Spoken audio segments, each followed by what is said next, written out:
There we go. All right.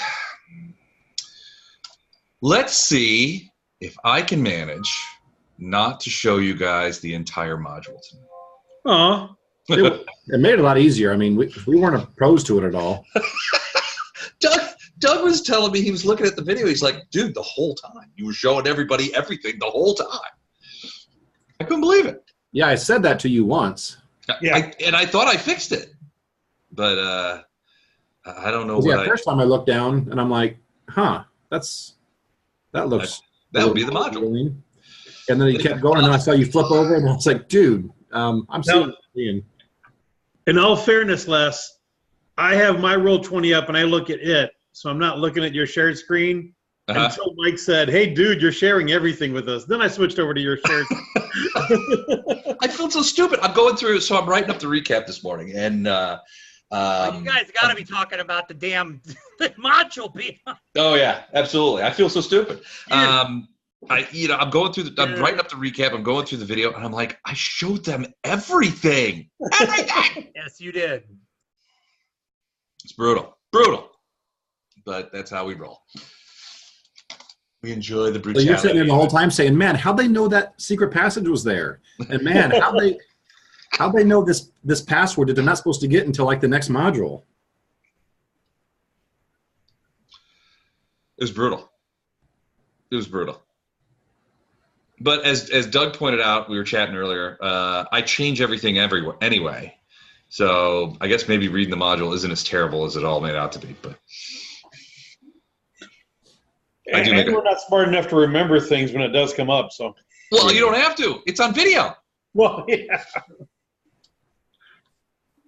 And, of course, now my Roll20, of course, is now bombing out. Hey, there's Eric. Hey, bud. Hey, how are you?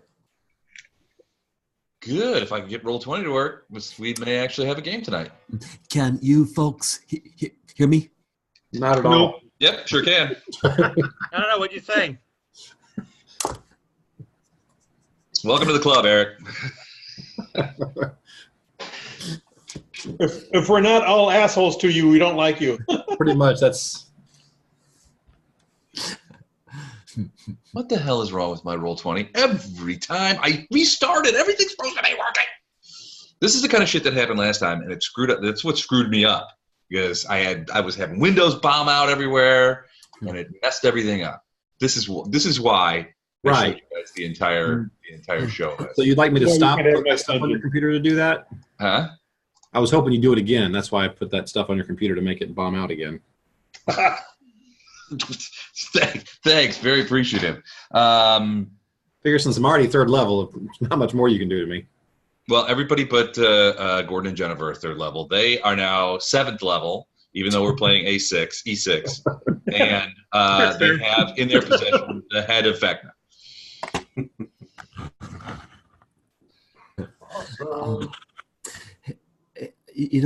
Les, wondering, have you recently checked your computer for malware? No, I haven't. I should. Just the stuff I put on there. Yeah, Mike's doing that now. Thanks. Yeah, he's I was wondering what that little spinning wheel of death was. I should. I need to do a full. I have AVG, which is supposed to catch things as they come in, and I have malware bytes too, which has the same sort of real time grab. But I haven't done a full system scan for a long time. I should do that. It's a good idea. Thanks, Eric. All right, so who are we still missing? Is Matt here, or is he in a plane, or is on Mars, or what's he doing? Matt, are you here? Let's see, we're not getting Dan tonight. Dan is he does not have any internet or phone, so his providers are not going to be able to get to it till tomorrow. Apparently, something bad happened in Florida. So let me send a quick text over to Matthew and see what he's doing and how long he'll be. Who'd you say can't be here? Dan. Okay, Matt shows up on a plane. So if Matt can show up on a plane, Dan can figure something out. He's got no internet at his house. He sent me a thing earlier. He needs to play off his phone. I don't think he has phone either because the email I got was from his work email address. Ooh, that was a big boom. So apparently that storm is arriving. Storm in here already, yeah. Yeah, it's been coming down in St. Louis, South St. Louis for some time. So awesome. I'll say it passed me pretty quick, and you're about as far north as I am, Les. So it doesn't hit you very long. Okay, is it mostly south of us? Yeah. Okay. yeah, down here. Thank you very much. Hey, Chuck, how you doing, man? When I was in there messing with Les's computer, I sent the storm down there too. Sweet. Chuck, you there, buddy? Yes, What? sir. Okay, I'm just checking. I never know because I can never see your face. All right, so Matt hasn't texted Is this me. better for you, Les? Does it do it for you? That's much better, yeah. You got that whole Darth Vader thing working with the headphones there. I'm your father, Luke. Turn to the dark side of the Force, you knob. No way! Go, Tucker, give your balls a tug. Oh, I man. gotta mute this thing too. I just heard Cass in the next room say, give your balls a tug. And another initiate is brought And into the fold. another initiate comes into the world. All right, so real quick, let's go ahead and get started. We'll see where Matt is. Give your balls a tug. He's doing his Where's Waldo thing. So last time, you guys, I'm sure saw the recap. Basically managed to activate the stele, transported yourselves into what you think is some sort of Gebite pocket dimension that mimics the area that you were in. You ended up fighting some of these like weirdo undead guys that came out of the sand. Again, they seem to be burying themselves in the sand. They were set up as an ambush. You weren't sure if they were there waiting for you guys specifically or they were just guarding the area because the stele at her camp was the same as the stele in the place you ended up at. But all of the lights of the sky had gone out, no stars, no moon. It was pretty dark. You're not sure. And these guys weren't talking, although they did speak, weirdly enough. One of them did anyway, as he gave the other ones orders. But that was the only thing that he said. The only thing that he said was Phineas had sort of been able to sort of interpret it. And like, he's the leader. He just gave them some orders. But other than that, he never said another word. You guys killed them, sort of were resting, and Fiat and I believe it was Fiat and Nolan were sitting there resting, cleaning their weapons, that kind of stuff, and saw this bluish glow off in the distance over on the other side of a sand dune several hundred meters away. Fiat snuck over there and took a quick peek and saw what you guys are seeing hopefully on screen right now.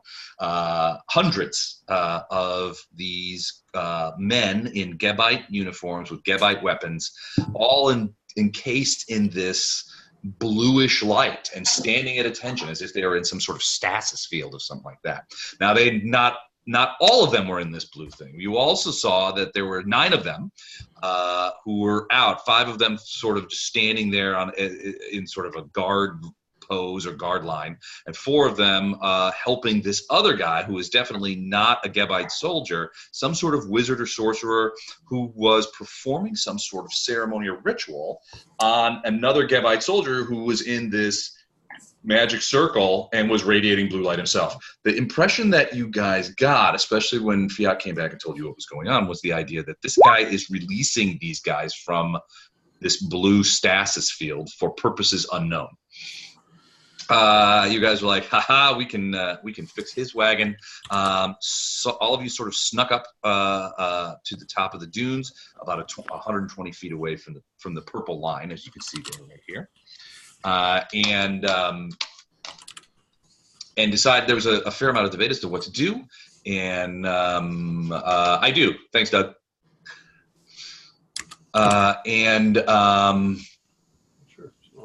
Leonard let loose with a fireball, which landed in the middle of these creatures. They immediately went on high alert. Beltran tried to cast silence on them, but it didn't work because almost immediately after after he cast the silence, you heard the wizard or sorcerer guy giving orders to his guys. Sven, in a glorious shot, with his short bow, took probably 160-foot shot, pointed his arrow in the air, and nailed that guy right in the face, critted him, and put him down, that middle guy, and he's the only one that's dead right now. These other guys are sort of on guard and are moving towards you, slowly, but towards you, as you guys, and Bjorn, first among you, has stood up, sword in hand, and begun heading the 120 feet to reach the thing in sort of a ragged charge. And that is where we start tonight. Now, there were several buffs that were cast, I believe. I believe that Bless, prayer, protection from evil. Yeah, it was bless, prayer, and protection from evil. And then the bard is singing. Inspire courage. Inspire Right. courage. Yes. Okay. I've got a shield of faith. Is that from you, Lothar? Lothar, that's not right. No, that's for me. Oh, And sorry, guys, that's me. That's my daughter. Hold on a second. What? forgot. He's, okay. Go ahead. And, Yeah, we'll I mute gotta. you. I gotta He's talk going to to go away Alex. for a bit to talk to his daughter. Gotcha. Okay, I'll mute you, Doug. Thanks. All right. So that's where we start. So with bless, prayer, protection from evil. Jennifer, did you say Lama has Shield of Faith Shield of on? Faith. Yep. Okay. So Lama has Shield of And Faith. she's raging. She just raged, so Okay. ready to rock. All right. So keep in mind, you guys are about 40 meters or 120 feet away from the purple line at the top. You see that? Yep. Yep. Okay. So that's where we start. So you guys are still pretty far away, but these warrior types seem to be moving towards you. They don't seem to. They're certainly not running towards you. They don't have range Probably. weapons, is that right? They do not have ranged weapons, spears and scimitars. So the likelihood is that they're going to put themselves in some sort of formation to try and keep you guys from being problematic. And that's where we start. Any questions or anything like that? Who wants to make me invisible so I can be a really ugly surprise? I can do that. All right. We're in initiative. The surprise round was the last thing that you guys did. So let's start with that. So first up, Bjorn and Beltran. Call us back. Call your mother's thing. I'm gaming on my other thing, and now I have to. Do you guys hear him? Yeah. Call your I mother's muted him. How is he coming up? How is he coming through? This is Doug. That probably is muted. I just unmuted and muted him again. He does have one of those voices that can bend metal. Now Don dying is funnier than Mike's comment. Oh, yeah. How far are we away from? So you guys are about 100. So you guys are basically, imagine north of the region that's shown in the map, a huge sand dune. Now it sort of comes down. You'll be going downhill, but you guys are about 120 feet from the purple line. From the purple line, right? So add 120 to that to determine ranges of stuff. Correct. Okay. I am going to cast. All right, I know. Actually, I'm going to move forward 30 feet. Okay. That's one movement, and then Okay. I'm going to. So that makes me 90 plus here. Okay. Then I'm going to cast spiritual weapon. Okay. And if it's 90, that means I can go 70 more feet. Should be able to get that spiritual weapon all the way to this guy. What's the range on that? 160. 160. Okay. What's your spiritual weapon? Is it a bow? Yeah. All right. Let's see if we can do it this way. And should we be keeping track of how far we are away from the purple line? Or are you keeping track of that? I'm trying to keep track. I may have it a little bit. Okay. You can put me at 90 feet away from it. Okay. I know, it's because there's a light in the back. All right. There are no decent bows and arrows in the clip art, which people complained about before. So I'm I'm just All going right, to I gotta get my stuff out of the way here. Talk to your mother for a second. I don't know how he's beaten that. All right, spiritual weapon. Yeah, it's so bad. Okay, there you go. There's your bow. Now Okay. it can shoot. So I'm shooting with that once. Hi. How are you? And I missed. Okay. Doug's not even online anymore. I think it's over roll 20 somewhere. Oh, is it? Oh, okay. That makes sense. Hold on. If you can turn that off, that's a 7. Oh, okay. Good. Happy. Okay. Yeah, it's got to turn on. Oh, honestly, I'm not thing. He's broadcasting. We're just gonna have to deal with him, I think. I don't know anything about that. We do. About her sister being on. I feel like this is We can totally hear you, Doug. Well, he can't hear us though. I'm texting him. Okay. Why don't we just talk so we can just I can't do that from here. So much as I liked him. All right, so you're still 90 feet away? Before I forget, So yeah, put 90, and then yeah. did you Okay. And I'm then done. for me to wear a suit and tie or just Okay. is it 90 feet away. What about you, Bjorn? like a suit coat and a tie? I'm going to do a double move, which is 40. Okay. Are you charging or anything like that? No.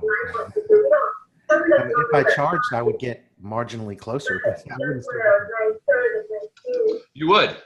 So charging is double speed? You dress up or whatever. I I just thought I'd bring a suit. Okay, so my speed's 20. Okay. So So that'd if be I- 40. So yeah, it's about the same, I guess. Yeah, that's what I'm saying. I just do a double move. All right. So you are 10 feet behind the line. And yeah, and Or and- no, 40 feet behind the line. right, and just be defensive, have my shield up, that kind of thing. Okay. I'm gonna mark you 40 behind the line. Beltran, you're still 90 behind the line. All right. Next up is Snapper. We're gonna skip him for right now because of all the problems he's causing. Hey, Les. Yeah. Hey, Les. Isn't running is 3 times running? Yeah, running is 3 times. But he's not done that Okay. unless you want to, Chuck. How is it different from charging? Well, charging is you attack at the end. Okay, so if you just flat out run, Chuck, you go 3 times your speed. Okay, so that would be 60. Yeah, Yep. that would put you at the At red the line. purple line? Yeah, then do that, please. You want to do that? Okay, Yeah. hold on a second. And that's one move, so you could do that twice if you wanted to. Oh No, no, that's it's- both. No, I thought run is a full round action. Yeah, it's a full round action. Okay, there So- you are. Didn't you say we were 140 feet behind the line? Was he closer? 120. 120 feet behind the Oh. line. Okay. But you were closer, so 60 foot got you at the line. Yeah, I think I moved forward last time. I'm the one who stood up to try to get their attention. Yeah. So I they can't- they have seen him. Okay. Okay. My turn. So he is going to Hey there. he's going to do a couple of things. He's going to step over here and push this guy out of the circle. And then he's going to stop there, and it looks like he's beginning to cast a spell. So this guy is down. Hold on. But what? What guy did he push out of the circle? Did you? This Okay. guy. that's You fine. just push him to the ground. Got it. You just push him out of the circle, so he's the only one that can. The circle's only big enough for one person to stand inside. Now he's in the circle, and you can see him. He casts something against himself. Got it. All right, Nolan and Fiat are up. Say hi to all my DB buddies. They're listening Where's to the Nolan? conversation. I got Where's 122? I'm sorry. Nolan is 122. Oh, man. Nolan is 120. He's 120 away. Yes. Okay, I'm going to cast Long Strider on myself, which gives me another 10 feet. Okay. And then I'm going to do a standard, well, I guess I can do a double move then, right? As a move action? Yes, yeah, you can trot. Okay, so I'm going to cast that spell and move 80. Okay, so you are 40 feet back. Hey, Doug's dropped off of roll 20 now. Okay. I thought we disabled that on everybody a long time ago. I'm surprised. I thought we did too. Leave it to Doug to re-enable it. I don't know what happened there. All right, Fiat, you're up. Okay. Couple things. Someone's got to take out the magic guy. I would love to backstab him. Either that or somebody has got to start to deal with all of these in stasis bad guys. I could dash over and see if I could stab a bad guy who's in stasis. Maybe stab him or... I see what you're doing, Eric. You're just trying to go for multiple kills. And I get this. That's the idea. Well, you know, I got you now. We're on to you. Here to help.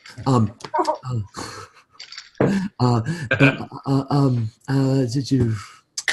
I'll be level 13 at the end of the night.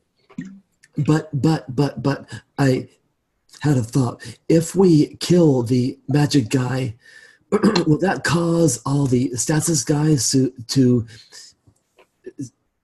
wake up? No, well, I'm thinking it will keep him from waking any more up. That's my thought, and that's why I'm going after him. All right. Okay. Okay. You know what?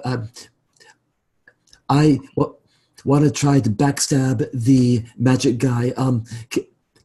Can I hide in shadows and creep toward him and try to get around behind him? I mean, it could be a while because you're really far away right now. It'll take you a while because you can only move half your speed while you're stealthing. But yeah, I mean, I can make you invisible, but you'll be visible again at the moment you attack. So you can sneak around him and stab, but then you're visible. Okay, you know what? Let's try that. Sure, because if I can get just one good shot at this guy, then okay. True. Well, then I guess I don't remember where we are in initiative, but if you just pause and wait for me, I can do that. I paused. Okay. What's wrong with Fiat? All right, so you're pausing? Yes. I'll pause and wait for the for our magic user Andrew to make me invisible. Gotcha. Okay. All right. So you're holding Leonard, Phineas, and then Fiat. You're up. If Phineas is gonna make you invisible, then you'll come after him. So Leonard and Phineas, you guys are up. I am drawing one of my scrolls. Okay. Casting another fireball there. All right. I got to do this before my friends get down there. I think they're pretty immune to fire. Well, no, I mean, it did some damage to them. It's what? It did some damage to them. Some, but... They just got damage resistance, so if they made their save, they... Either that or they're just super tough.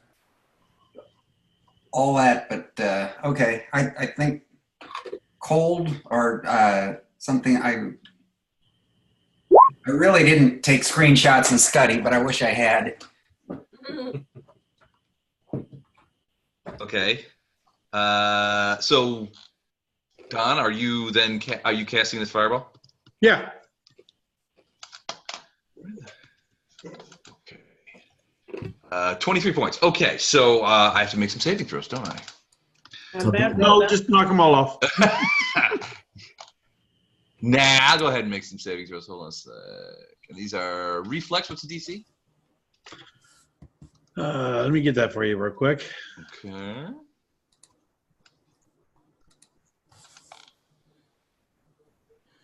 $18. 18. All right. First, let's do these guys first. So the soldiers, we'll just go top to bottom, left to right. Good. No. No. No. Oh, shit. All right. Yes. Yes. No.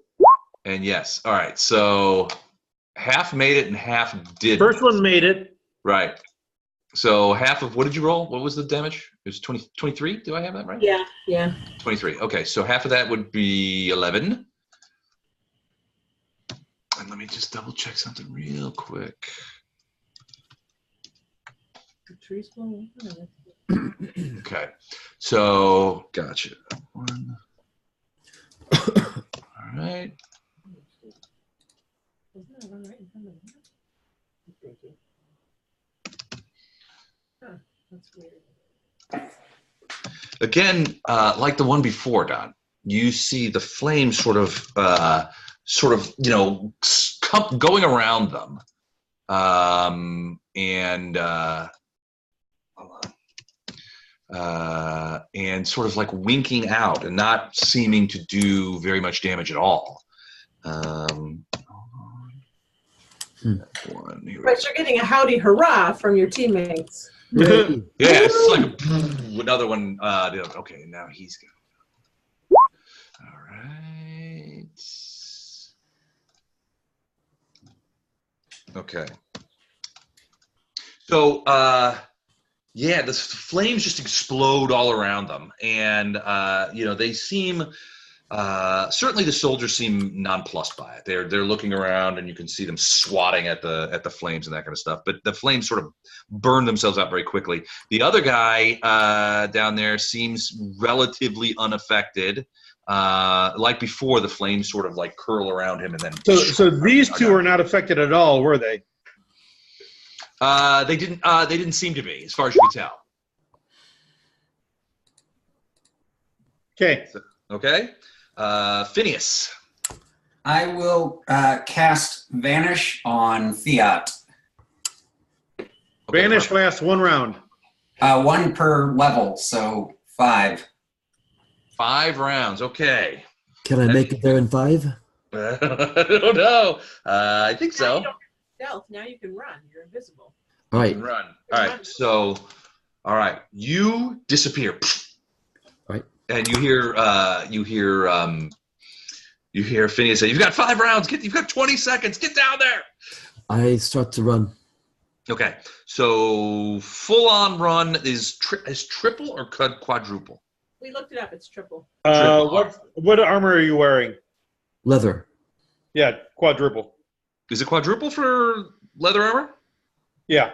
All right. So what's your speed? I'm a hobbit. Let me see. It's probably third. Is it 20 or 30? Let me find it here. Speed. I'm in the laptop sheet here. Is it in laptop? If you're in the laptop, go to laptop page. Movement. There's a movement section, kind of like in the middle. Gotcha. The lower half. Got it. It says movement, land 15 feet. 15. Okay, so quadruple of that is 60. Times 2 is 120. So you would find yourself here. Let me get you on this word. You would find yourself pretty much equidistant from them as Bjorn is. Mm-hmm. So let's just go ahead and put you on screen there. And you're right there. So you are invisible. So I'm just going to mark you with that of invisibility thing, which is the eyeball. Where are you there, buddy? Okay. And I see 2 ridges. Can I run along the left side where the?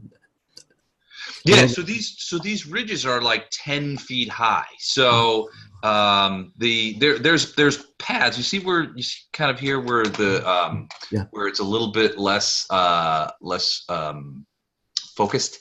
Yeah. Those are lesser. Those are probably like 5 feet high. But these areas here where it's strongly drawn, those are 10 feet high. The exception is right here. This part right here looks like it's been dug out by something, and to make it easier for somebody to go up the ridge through this area right here. If you were gonna do it, your guess is that this guy has created this area so that he can get up onto this ridge and get at these guys.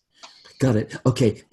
As I dash toward this guy, sword drawn, teeth clenched, does it seem to me like I will make it in 5 rounds? Because if not, I must stop. Yeah, no, I think you've got this far in 1 round. You're within, let's see, how close are you? Eagles fly, you're 75 feet away from this guy. So depending on what you want to do, if you move fast and sacrifice maybe 1 or maybe 2 of those rounds getting into position, I think you can reach him. All right. Now, here's my thought, too. I don't want to show up there after a mad sprint, going, because he'll hear me.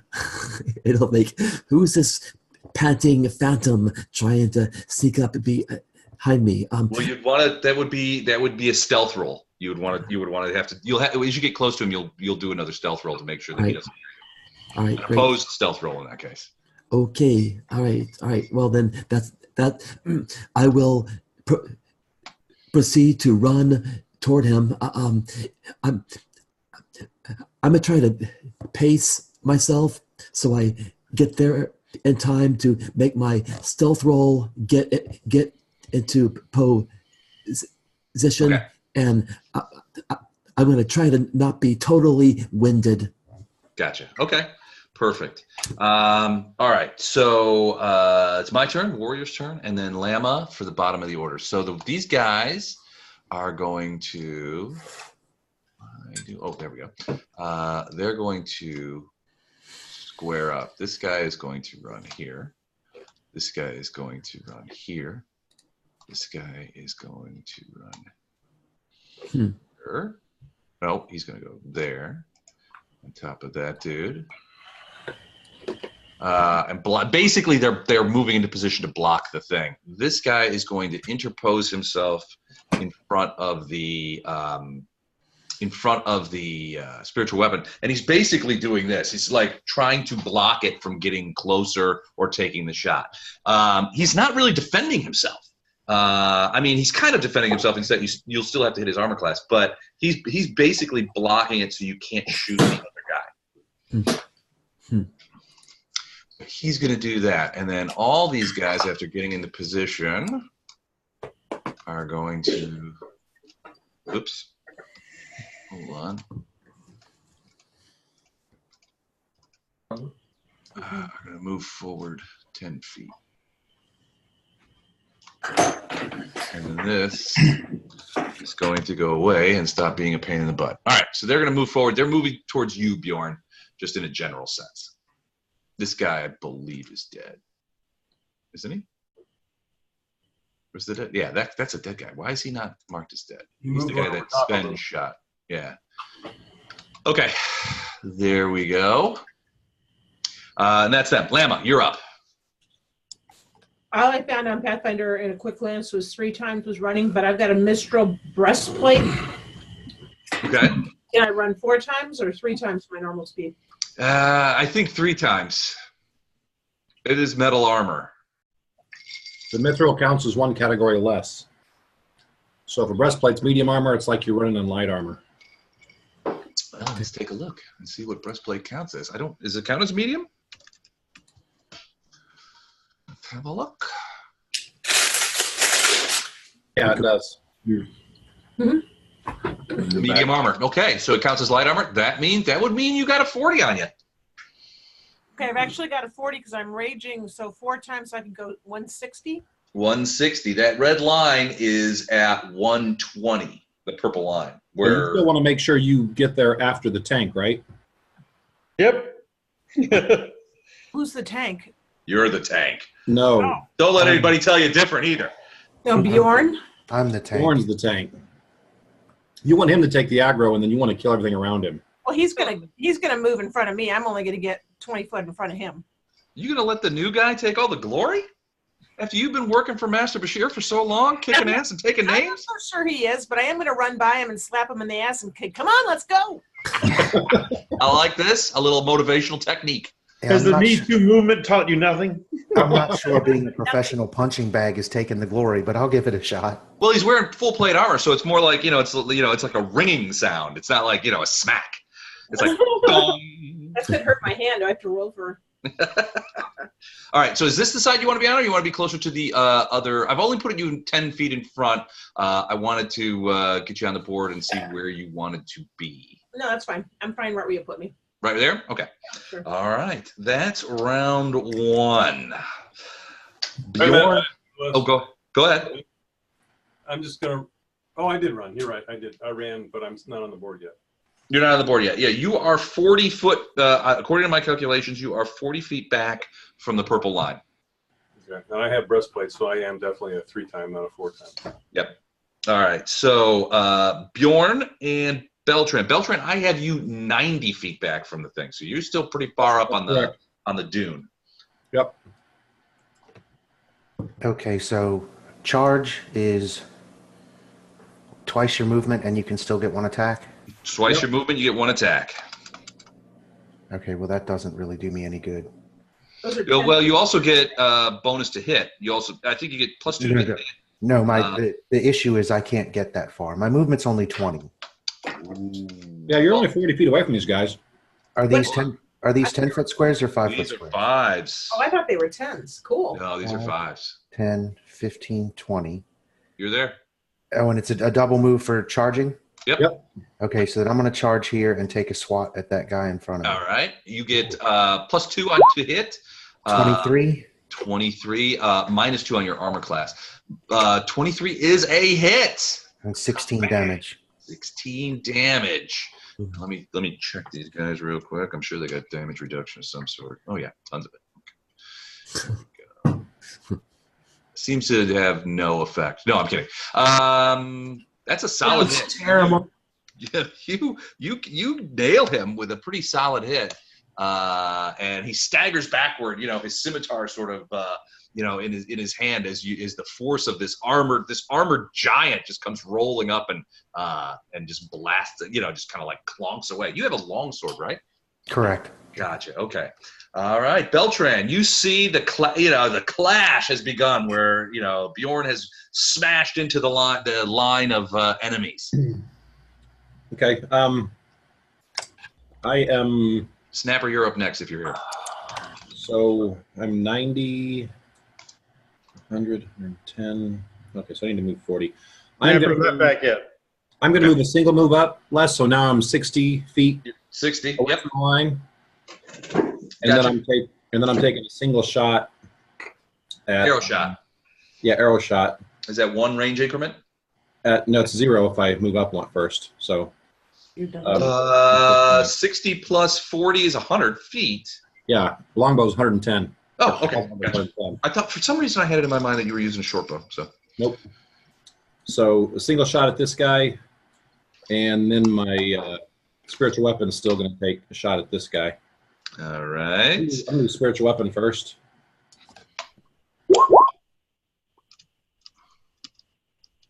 Does 18 hit him? 18 does not hit him. Okay. And he's getting covered from this guy blocking the spiritual weapon. So yeah, no, that was it tried. I mean, the spiritual weapon is kind of zigging. The spiritual weapon will stay on him, so it would probably move over and follow him. It's still trying to target him, but the guy is moving around. Yeah, in order for you to move the spiritual weapon, you have to take a move action to do it. No, in order to change targets, you have to use a move action. Ah, okay. He's still my target. He's still the target. So the thing will move to engage him without me doing anything. Right. Anyway, doesn't matter. It missed. I'm taking a shot, and this bonus is going to be. You have a target, or are you shooting for effect? I'm shooting this guy right here. Okay. At the end. Gotcha. And my numbers are going to be 1, 2, 3 points higher than what this is going to roll. 3 points higher. 25. That's a hit. 10 damage. The archery is really calling the tune this afternoon, or this evening, as this arrow buries itself in the creature, and he's like, that kind of thing, and snaps the thing off as he continues to hold his position. But yeah, that hurt him. Okay, I'm done. All right. Don, did you say snapper's not? Doug's not back online. Right. Okay. All right, my turn. Okay. He's going to do that. You see, so nobody's really close enough. Nobody's really close enough to see what he's doing. Okay. And you can't see through a spiritual weapon, so. Nope. All right. Actually, you know what? Fiat, give me a perception check when you get a moment, because this guy is the guy that you've ostensibly made your target. So you're looking directly at him. Okay. Or trying to, anyway. I roll what? Perception check. So it's perception skill. D20 plus your perception bonus. All right. So hang on a minute. I got perception 13 plus 1. Your perception's got to be better than plus 1. Well, it says here. Oh, it's the perception is 13, so it's plus 13. Plus 1. Yeah, the plus 1 is for trap finding, I believe. Ah, gotcha. So plus 13, and I roll 1d20. Yep. 13 plus 13 is 26. So yeah, I mean, you see this guy. So a couple of things happen. You see him. He obviously looks like he's doing some sort of spell within that circle. Mm-hmm. What you also see is some sort of field rising up out of the circle that sort of surrounds him, and it makes him it's blurry. So you're looking at him, mm-hmm. but your ability to see him is sort of like, it's blurry. He's hard to see. I mean, you can see him behind it. It's translucent, but your vision is obscured. You can't see precisely what he's doing. Rats. He's got some sort of barrier that's coming up from the a barrier is too strong a word. But there's definitely a discoloration. It's sort of reminiscent of the heat coming off of the road in the summertime when you're driving on the highway. You see that, that where it obscures a little bit what you look through it at. It's kind of like that. All right, got it.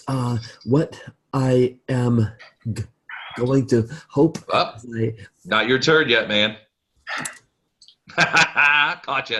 No, you're good. I just the perception check was, I wanted to give you an opportunity to see what he's doing. So he's doing that. Nolan and then Leonard. Nolan, you're 40 away. Leonard, you're 120. Sorry, Eric, I didn't mean to shut you down right there. Okay. I move up 60. Yeah, put me on the board less too. Okay. Hold on. So, Leonard, you're moving up 60, so you are now at 60. 60 away. And Nolan, you are moving to the where? So how much are you moving? I've got 80 left. I want to come out. I want to come on this side if I can. Is that possible? On that secondary ridge, yeah, you can. But when you get on there, realize that you're above the first ridge. So where you are now, you're only about 5 or 6 feet above where like Lama is standing. But as you get further inland, these areas where it's very specifically drawn, those are 10 feet higher. Right. And there's not a ton of room between the edge of the sort of plateau there and the guys in this blue glow.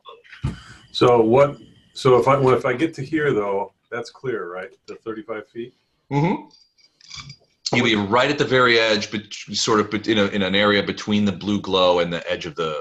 Yeah, I'm trying to bypass. I'm trying to go past this guy and get to the mage. Is what I'm trying to do. Okay. So what's it going to entail to get past this area to jump down from here?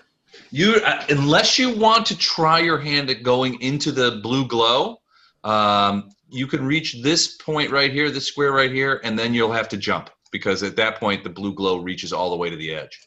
So is that difficult terrain or how's that? It would be a jump, so it would be a 10-foot. It's be an acrobatics check, is what it would be. So let me. I have very little of It'd that. basically be an acrobatics check because it's a 10-foot fall, so it'd be a D6 with the damage. If you failed, it'd be a D6 damage. If you didn't fail, you jump down with no problem. Yeah, acrobatics DC is 15. So yeah, if you jump there, you make an acrobatics check. You get 15 or better, no damage. If you miss it, you hit and take D6 of damage. Okay, well, my acrobatics is horrible. I do have something because I've got the movement class. It's called Agile Feet, which is you gain increased mobility for 1 round to go through difficult terrain. So I don't know if that would help me. It's not really difficult terrain. I mean, there's not like like it's not like rocky or anything like that. It's just there's a drop off essentially. Okay, well, I'm going to try to do it then, and I'll just have to take damage if I You fail. got this. You got this. So are you doing it now, or do you have to wait until next round? No, you put me 40 was here, right? Yeah. And I've got a movement of, well, I have a run of 3 times that, but I assume this is going to stop the running. Yeah. So I can at least get to there and get to the bottom. Probably that's going to be it, I would think. Right? All right, let's see what you roll out in acrobatics. Okay, my acrobatics, I think. Well, you guys are looking at Nolan like, what's got into that boy? He's going to town.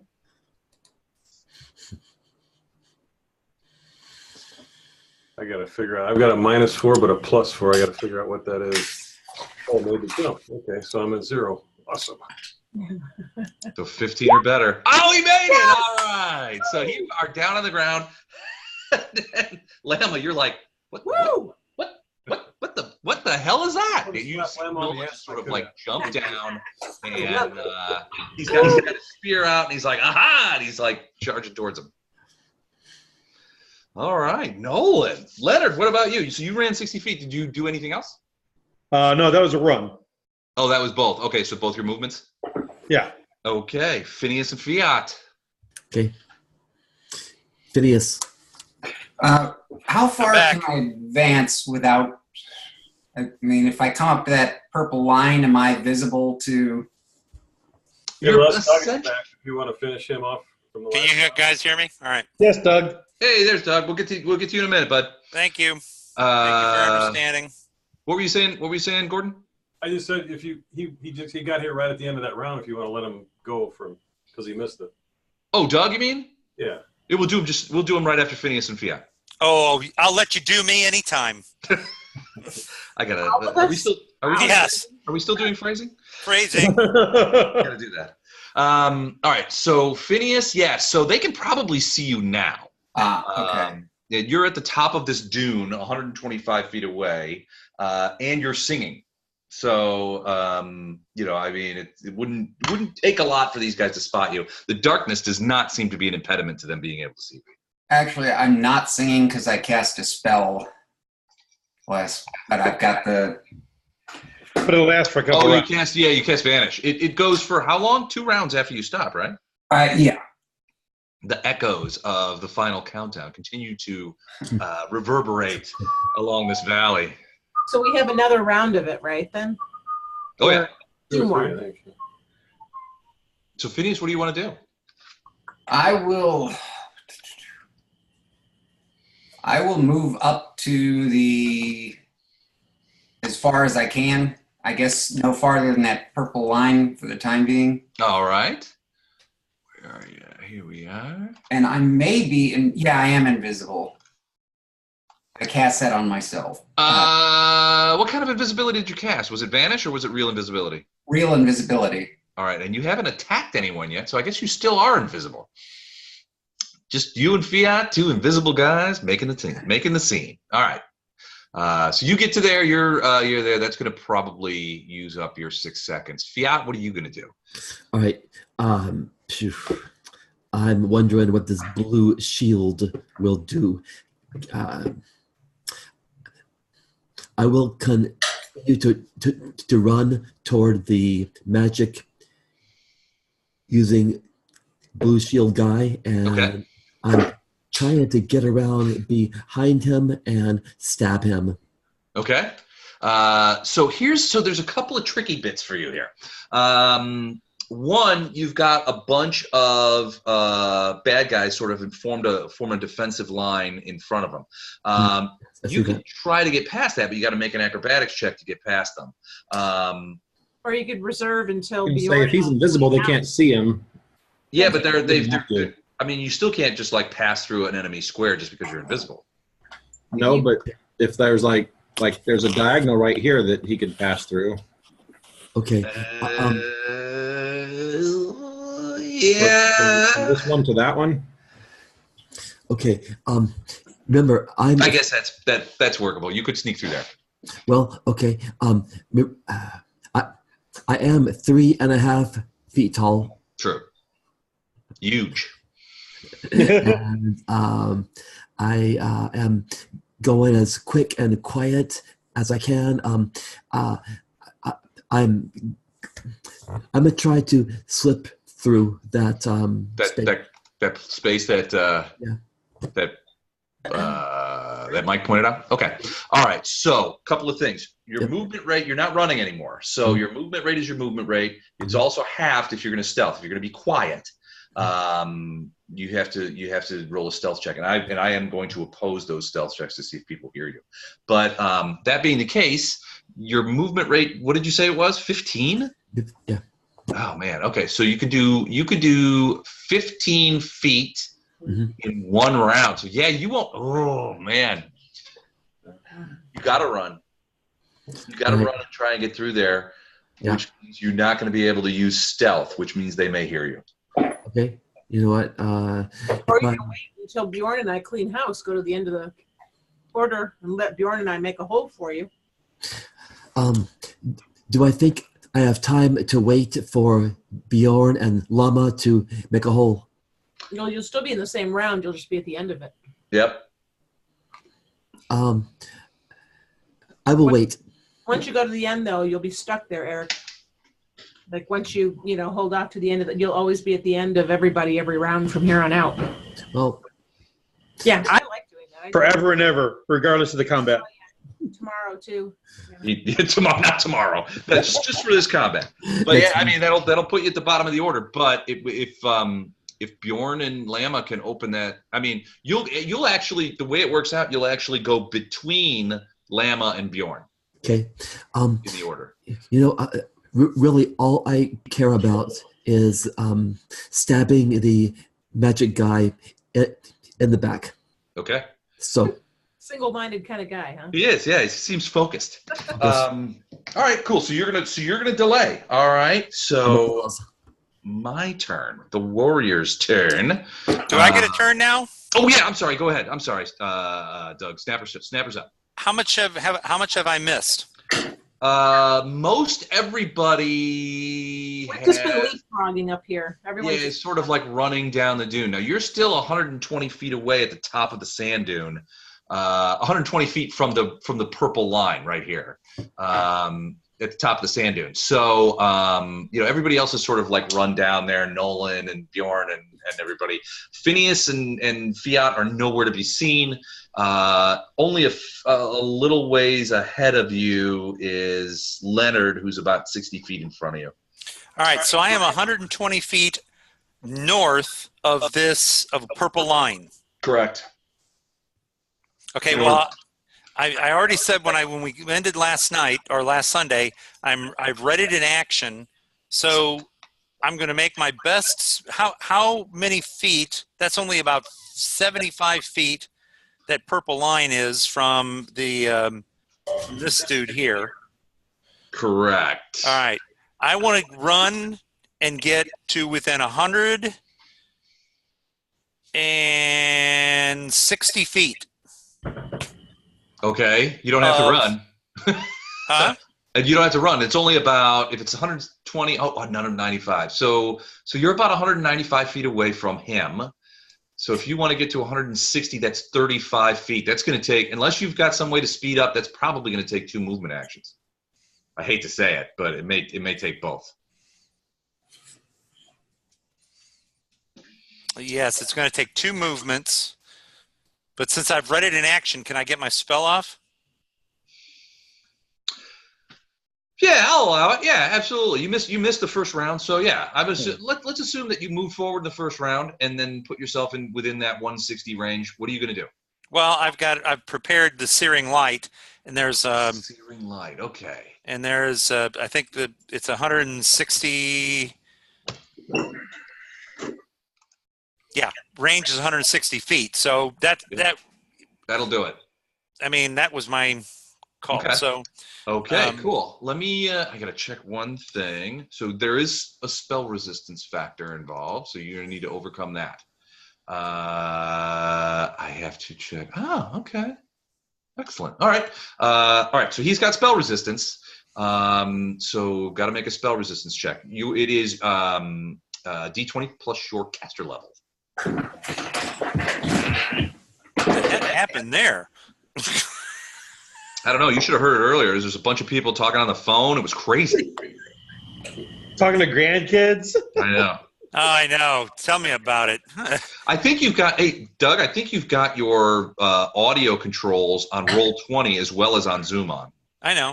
Okay. All right. I want to make sure you hear me, dude. Oh, we hear it. We can hear you. You did. Okay. Heard everywhere. All right, what'd you get? That's my... Ooh, 13. That is not going to be enough. The Searing Light shoots downward, lighting the whole area. You can see all these guys, all of them running around. It hits that magic circle, and you can see it sort of burrowing through, and then the guy just goes like this. You can see him sort of look up at you, and he just goes, and it just it blasts the stuff away. Hey, Matt, did you jump in? Matt's here. Oh yeah, I've been standing in the back of the party this whole time. You guys don't see me? Are you invisible like everybody else? Yeah, I know. I just had a sore throat. I didn't want to talk for a while, for like weeks. Are you in or? Yeah, I'm here. Oh, awesome. All right. I need. Where are you? I need an initiative roll when you get a minute. Okay, I texted you to say, hey, maybe you want to come up with a way I could just appear in a party after being gone for like 3 campaign weeks. Well, you just magically appeared, just like everybody does. So, welcome back, my good man. I'm gonna have to go find a Rindle tag here. All right, so give me a initiative roll when you get a minute. Okay, I'm just pulling up my character sheet. 1 second. I don't remember my initiative is. And we will come back to you, sir. Okay.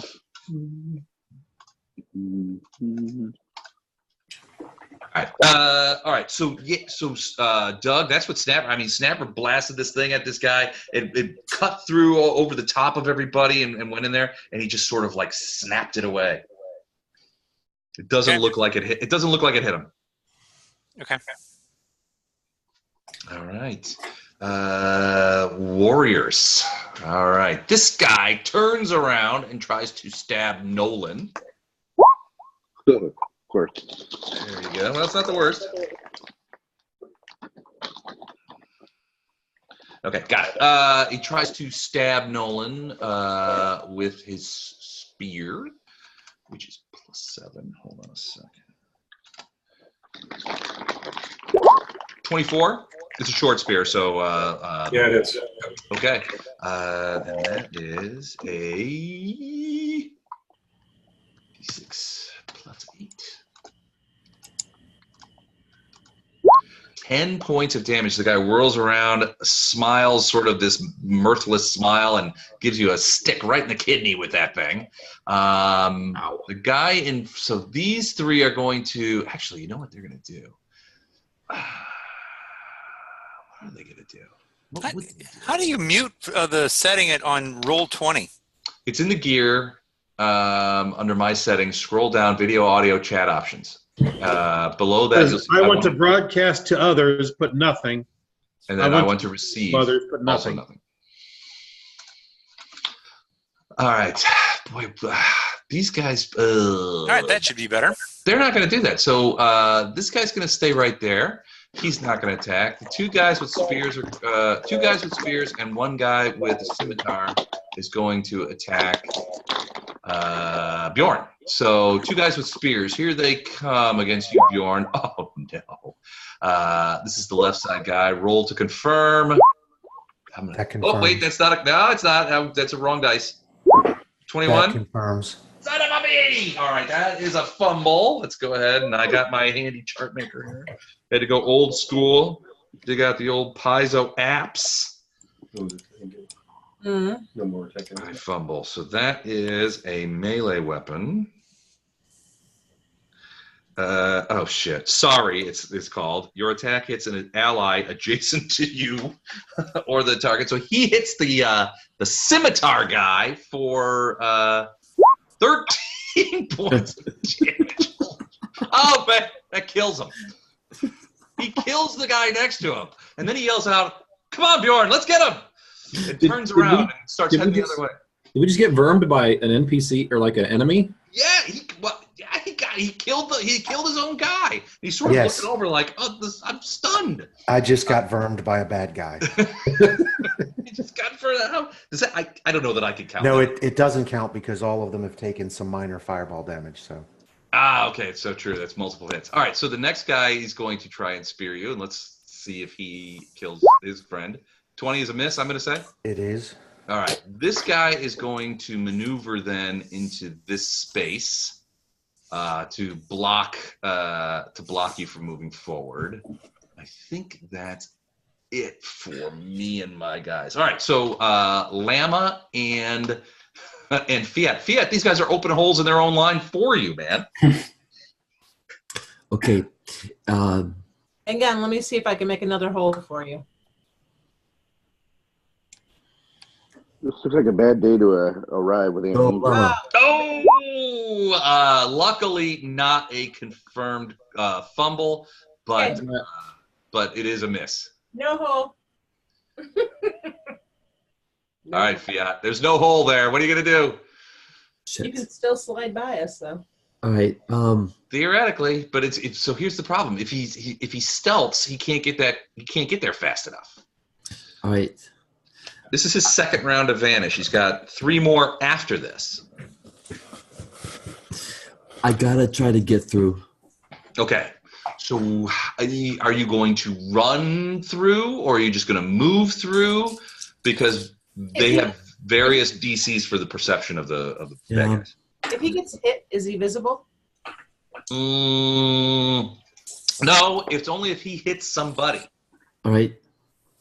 Okay. Look. I'm gonna try to slip through somewhere, anywhere. I'm not gonna attack at all. I'm gonna just try to get through anywhere. What if he was to leap onto Bjorn's shoulders, because he's only 3.5 foot tall, and do a somersault over his shoulders onto the dead guy? Well, he hasn't done it. And roll. His movement rate is only 15 because he's so small. I'm kidding. So he can move to like right behind Bjorn, or he can move to like that square right there. Can you guys see the arrow, by the way? Yeah. You know, okay. Hold on. Does Bjorn have time to reach around, grab me, and throw me? No, he doesn't. Bjorn does have enough time to do a reach around. I knew that was coming. So I'm going to have to put an R rating on our videos from now on. Yeah. The holy man. No, I mean, honestly, he doesn't necessarily know you're behind him. All right. He wouldn't, and you guys only had known each other for a couple of days. He wouldn't necessarily know that this was a tactic that you wanted to think. What you could theoretically do is run up behind him, climb him, and jump off of his shoulders in hopes of going over the line. Okay. All right. You know what? But that's going to be several checks. Several checks. And assuming he doesn't do anything when he feels this invisible thing on his back. Right. What the? He might get a little aggressive with that. Okay. That'll be an ugly surprise for everybody, I think. All right. It's a great plan, though. You should try that sometime. You know what? All right. You know what? Sure. I'm gonna run up behind Bjorn and say, Bjorn, hold on. It's Fiat. I'm going to climb you. And Okay. This is great. All right. He's stallion you. I'm going to mount you. I'm invisible. I need a perception check. Sure. And then, frankly, I think I need a sense motive, too. Yeah, really. That's all right. You need a bluff. All right. So, Fiat, you're going to move up directly behind Bjorn. And you're going to whisper out, I'm going to climb you. I've always loved you. That kind of thing. All right. So, Bjorn, you hear him. You hear Fiat behind you say, I'm behind you and I'm going to climb you. So she could be just dreaming this. Was that an attack roll, Bjorn? No, you said you wanted a perception roll and a sense motive. I don't have much in the way of sense motive. So. Well, I think you I think you feel this is entirely normal for hobbits, and everything seems on the up and up. Okay. And you're protected because you're wearing plate armor. Anything, and you know this hobbit. Anything that he's going to try to do that would be untoward. Don't worry, this elf taught you this one technique. This would require far more penetrating power than he's probably got. So, okay. You know, Eric, I was laughing at you the other day when you were talking about being crass for this group. You have a long way to go, babe. Long way to go. Oh, you have a long way to go. That's awesome. All right. I just learned what a reach around was, by the way. I had to look it up. Oh, you never knew about the dwarven reach around? No, it was under dwarven sociological habits. The old that's my new favorite thing. I had to look at genre. Okay. If I could have some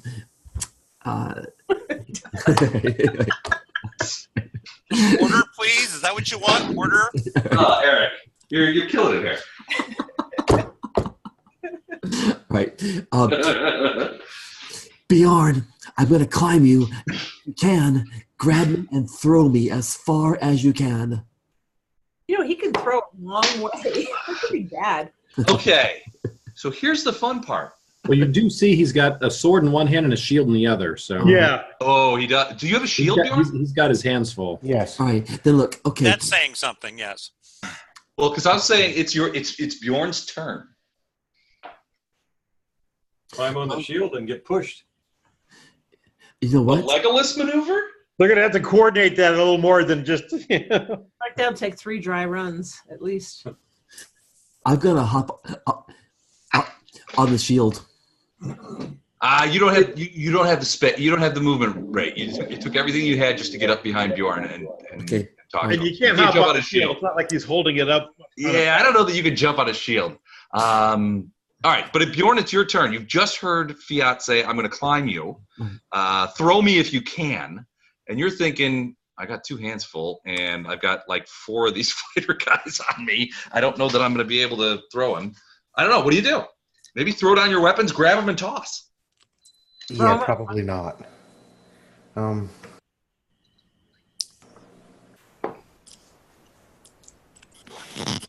there's really not any way that I can throw him. No, not really. Yeah. Now, unless you drop.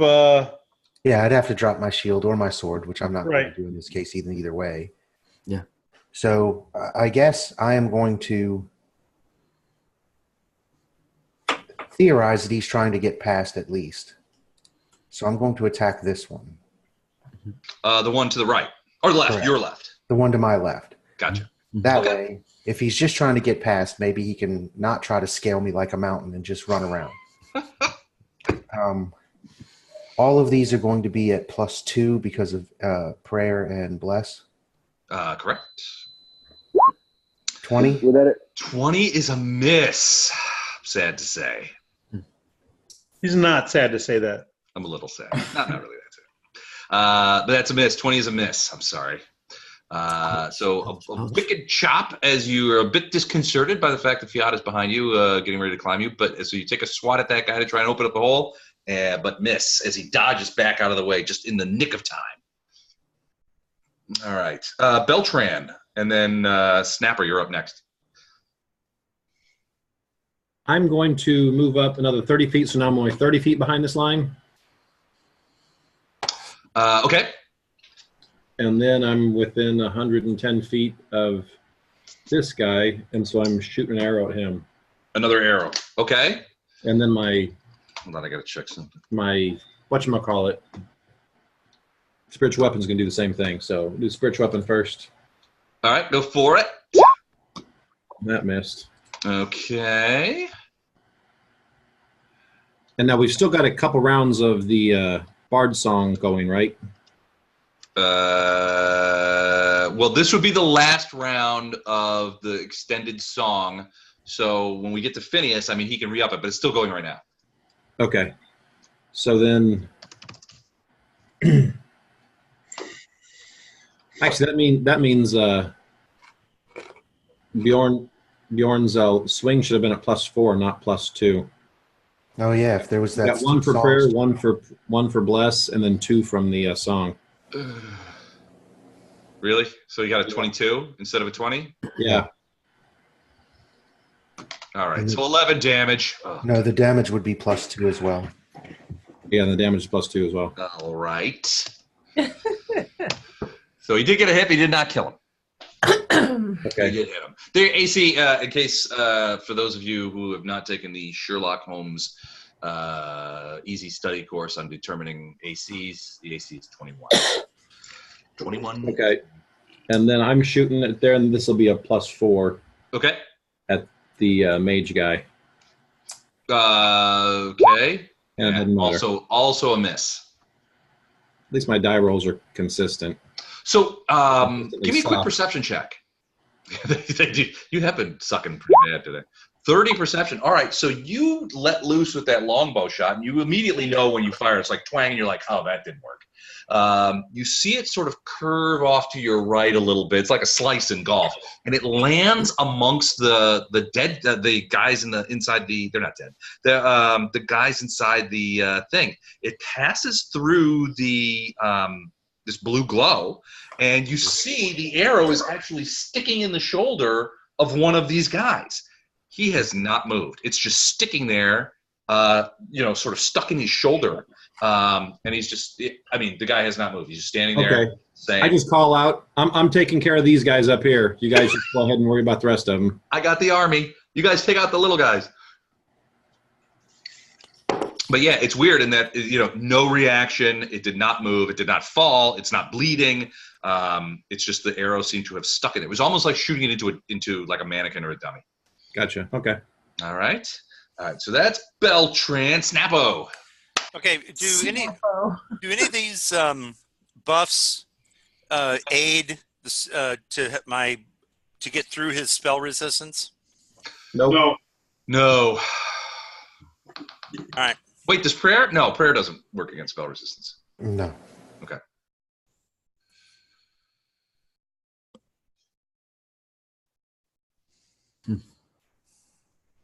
What do you think, Snap? Well, I've got you at about 95 feet back from the purple line. Well, I'm sorry, 85 feet back. Okay. I'm hitting this guy. Going to attempt another searing light. Okay, another one. All right. The sky, 6 seconds later, the sky lights up again as this bolt of light just screams, scorching through the air. Go ahead and roll perception. Oh, no. Or, I'm sorry, go ahead and roll spell resistance. Sorry. 25. This time, you see him put his hand up, but it's just a few seconds too late. And the searing light goes past the sort of shield he has around him into it, and you can see him kind of like thrown backwards by the force of it. Go ahead and do damage. What does it do? Well, this is undead, I'm assuming. Well, I don't know. You're not close enough to even be able to sit. It does different damage to different things, so not undead. Well, then it's not on. Okay, it's just regular searing light. Fuck. 5 points. 5 points of damage. Now let me check this guy. That's 5 points that we haven't been able to do. What kind of damage is that? Great. Is it fire? Oh no, it's holy damage. Holy damage. All right, so it's just Holy a blast damage, of Batman. holy energy. Okay.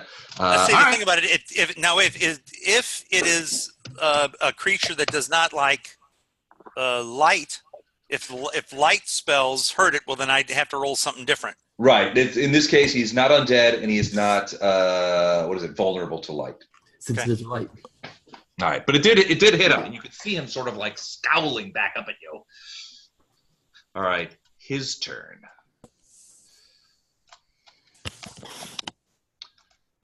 Okay, hold on a second.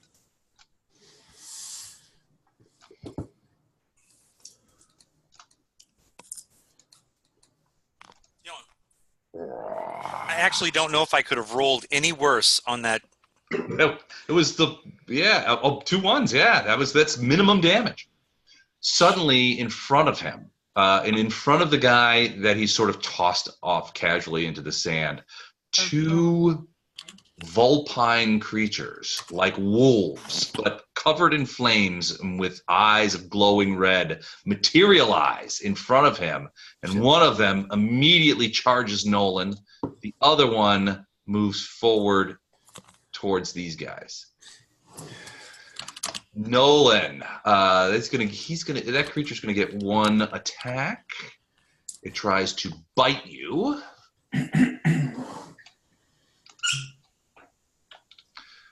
I know that sound. 10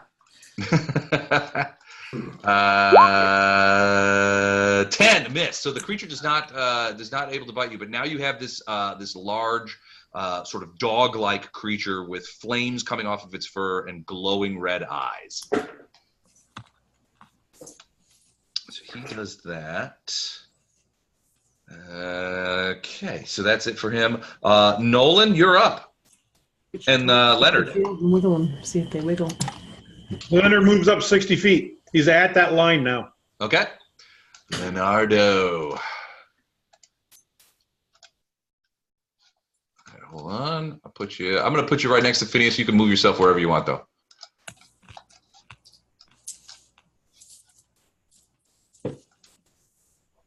Pardon?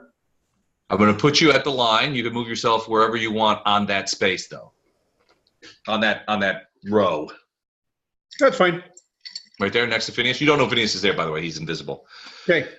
Although you do hear the echoes of some 80s European band, the strains of which are sort of vaporizing in the distance, but still make you feel pretty good. All right. So there.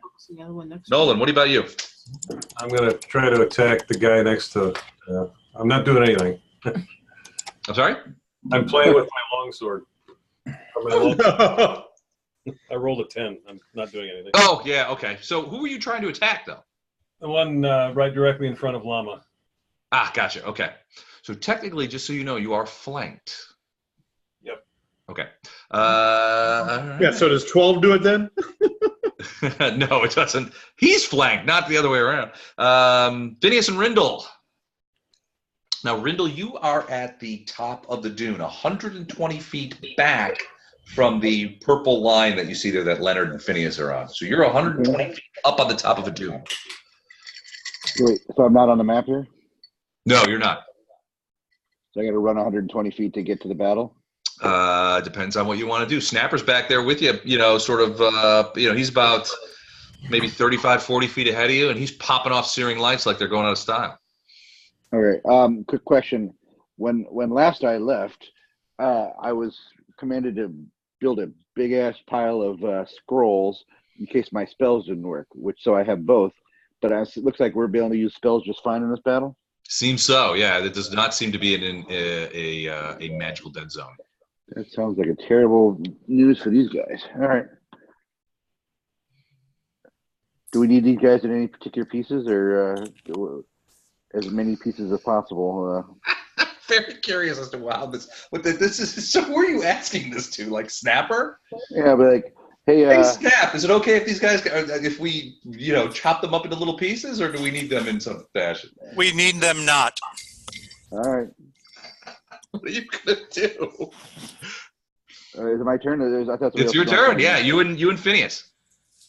All right, so I am running my full move action, and then I'm going to cast Fireball, which looks like I have more than enough space to drop into this group. All right, a fireball. It looks like I have, if I'm reading this right, I have 400 feet plus 40 feet per level. So. Oh yeah, you can pop it in. I could be standing, 2 dunes back from where I'm at to drop it. And I want to really, yeah. Where do you want to put it? All right, so where's the, where are they coming through at? Are they coming all across all this whole path here, or is there a certain choke yeah, point? sort of. I mean, I'm going to move this out of the way so you can give it see better. So, I mean, it's a pretty much a melee down here. I mean, you've got 1, 2, 3, 4 of these soldiers sort of fighting with Bjorn and Lama and Nolan, who've all sort of got in there. Now you've got a couple of these fire dogs. Sort of thing. And then you got the guy over here who seems to be protected by some sort of magic circle, and he has some of this blue glow around him. You're not sure what's going on, but you definitely know, at least from Snapper's cursing, that at least some of that is spell resistance. So on him, okay. So I guess my question is, how come our party isn't surrounded and cut into little pieces by these guys so far? There were only 9 of them out. So these guys in the blue fields are basically just standing there. They're not, they're like, it's like they're in a stasis field. And it looked like when you guys first got here, Fiat went over the edge of the dune and sort of spied these guys. And it looked like that this guy in the magic circle was trying to release. There was like 9 of these guys sort of wandering around, and looked like he was working on trying to release that guy. Now, when the battle commenced, he pushed this guy out of the circle, who landed just landed on his face in the dust, and he's just sitting there in the dirt while this guy stepped into the magic circle, assumably for some sort of protective power. But it looks like none of these other guys, the whole ranks of these guys, they're not moving. In fact, Beltran just stuck an arrow in one, and he didn't even twitch. All right, so maybe that's not best use of my time. I'm going to magic missile man in a magic circle and see what happens. Okay. Magic missile range? 100 feet plus 10 feet per level, so that's 150 feet. All right, so I'm going to assume that you go feet up out. to where you're going to go up next to Snapper? Yes, sir. All right, that'll put you in range. You snap off the magic missile. I just got to check one thing real quick.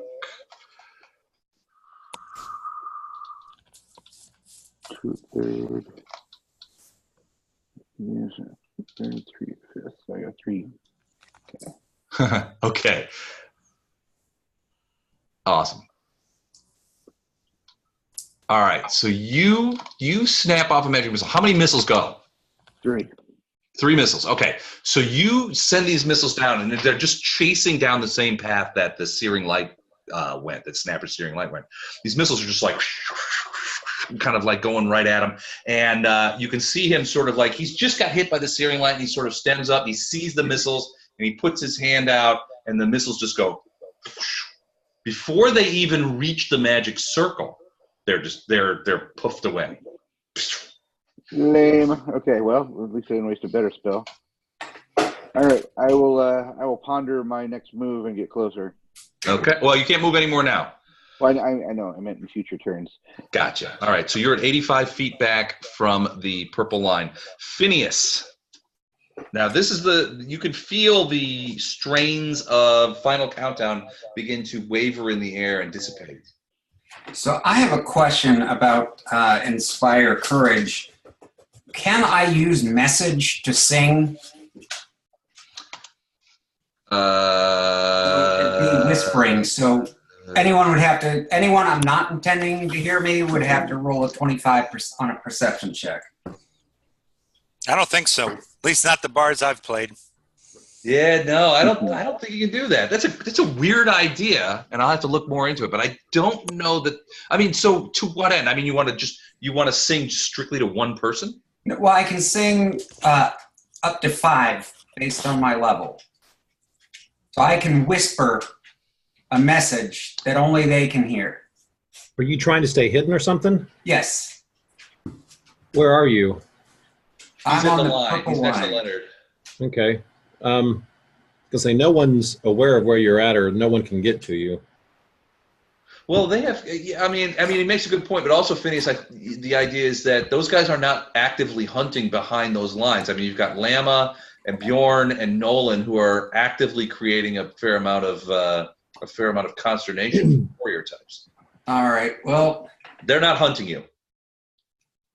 Well, that's good because I'm skin and bones as this character. All right, then I'm going to move close, but probably behind Llama. You're gonna move closer. Well, because I need because to they have can't them hear you. Right. Ah, I get you. All right, so why can't they hear you? Yeah, why can't they hear you? Range. I think he's worried about the range. Yeah, it's 30 feet. It's not. It's 30 feet. So if he gets closer, then everybody's going to be able to hear him. So I'm looking at message. You can whisper messages, one creature per level. Those. Yeah, but it's okay. Again, it's a spell. It might be unless he's doing some. You can't once you stop singing, and you cast a spell, then that's one time done for.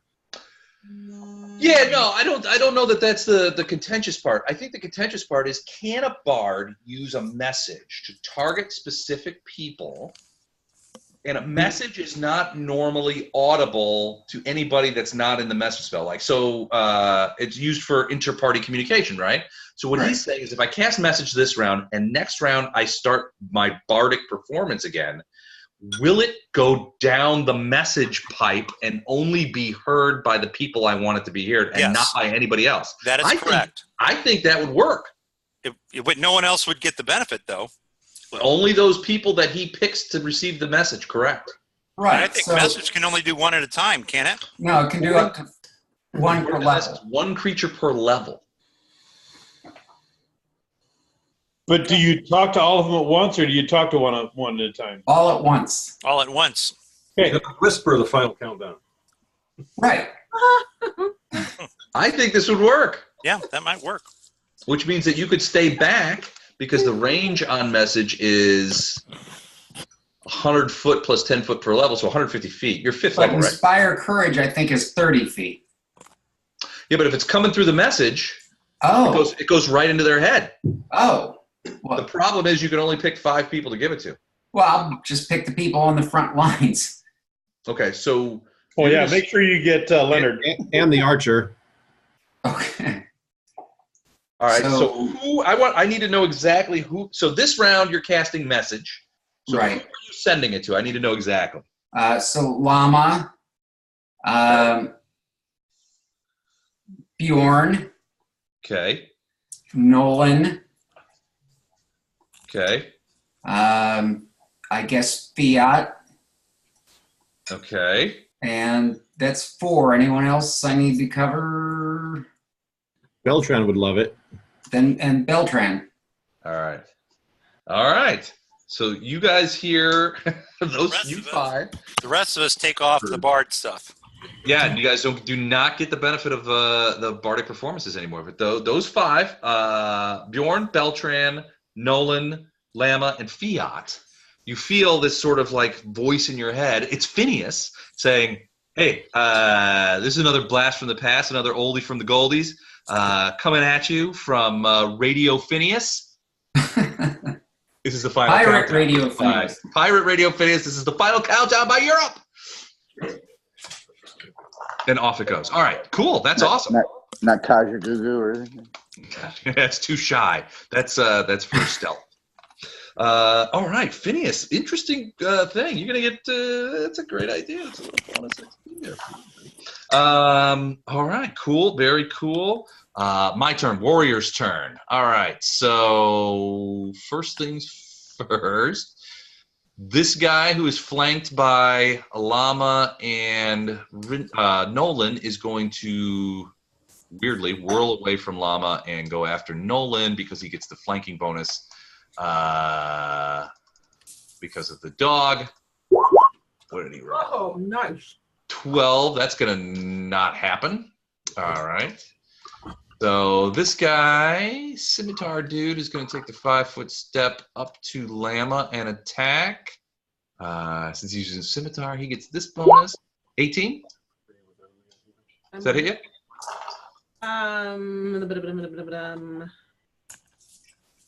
No. Okay. These three guys are going to do some 5-foot steps. Boom, boom, and boom. Hold on. And those the two spear guys are going to flankaroo. Attacks of opportunity. Bjorn, 5-foot steps. Flankaroo on Bjorn. Oh, God. 26? No. No? No. The scimitar guy's going to try and hit you. No. There's a reason we call him the tank. I guess. And by the way, this character is Mike Min-Max approved. I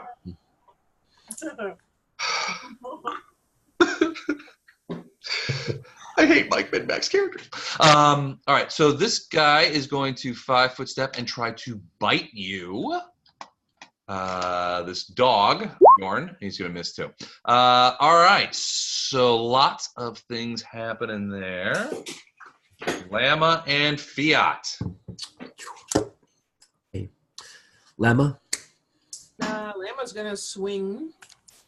At whom? At this guy. Mm-hmm. Can I swing at him first and then swing my second attack at this guy? That would be Yeah. Okay. You get 2 attacks?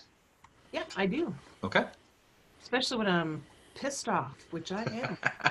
All right, go for it. Okay. That's the first guy. Ooh, that'll hit. And Is that a potential crit for Sim? That is. Oh, it is. Well, that's my next roll. 23. Is that a hit? 23. It's a confirmed crit. Woo! I hate this. Come on, just a minute. The first guy's going down. That's probably true. Hold on a second. Actually, that was not a 23. Now, yeah, there's your hole in the front line. All right, is that the scimitar slashing weapon? Ooh, okay. Severed spine, double damage, and 3d6 dex. He's probably going to go down. Go ahead and roll that damage. Double damage. He's got 13 hit points left. 24 would be minimum double damage. All right, he goes down. You basically go. You catch it. He's twisting to stab at Nolan. You catch him in the small of the back, and you can feel your scimitar sort of pierce through the vertebrae and into his stomach. Whip it out, and there's a whole big chunk of stuff. He goes down like a marionette with its strings cut. Now that's more like it, don't you think? I say to the guy in front of me, and I strike with a 22. That is also a hit. So now we'll roll.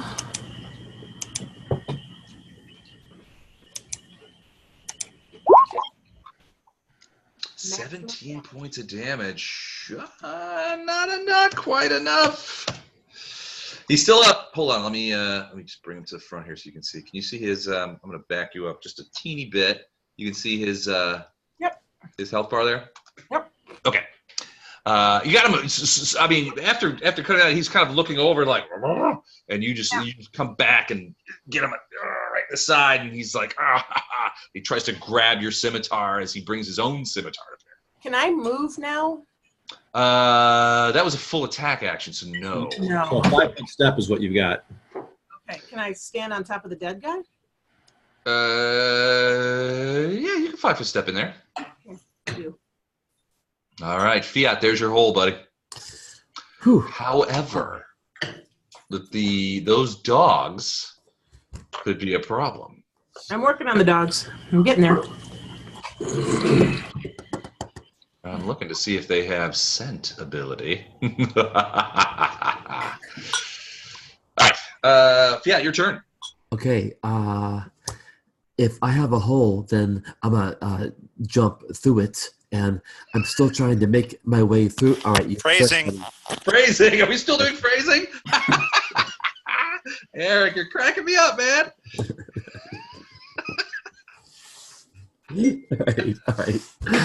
All right. If there is space. Space. There's no Eric. There's no winning here. There's no path through this minefield. I will propel my 3.5-foot body through this space. And You have a better chance of getting past the 33rd parallel between North and South Korea. All right, so you're going to come through here. Yeah. That's a first action. First action is going to get you to Llama, because you're going to cut across there. Then you got another 15, so you can go in here. I mean, like right to there, maybe. Okay. You can get, like to there.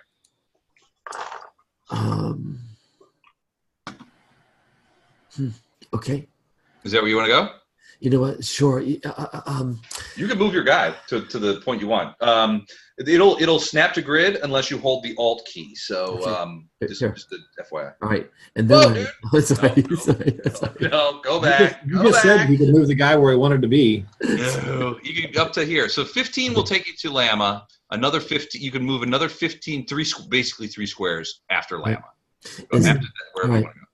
Gotcha. I'm gonna go. Shit. All right, I'm gonna go right there. Okay, cool. Yeah. All right, hold on. I'm gonna roll a quick perceptione, just for fun, just see what happens. All right, that's +7. Let's see. You never know. Sometimes those natty 20s come rolling out. Okay. Those fire dogs seem pretty busy, and while the one over there by Bjorn sort of is sort of sniffing back at you, it doesn't turn around. It continues to fight against Bjorn. Okay. Whew. All right. I'm still on a mission to assassinate. All right. So just magic guy. Just to give you the thing, your vanish has 2 rounds left. Shit. So right. That's after this round. So you got 2 more. So just so you know,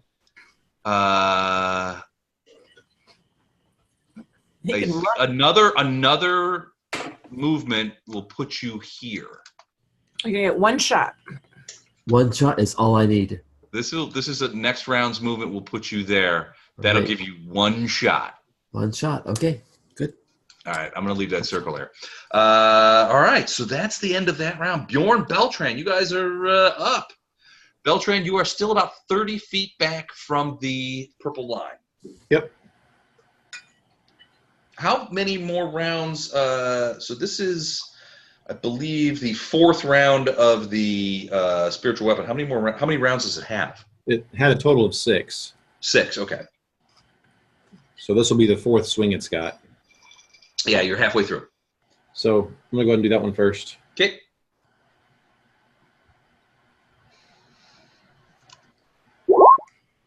No, that's not going to be it. Man, all my attack rolls have been single digits tonight. You are dumping rocks tonight. What's the dealio with that?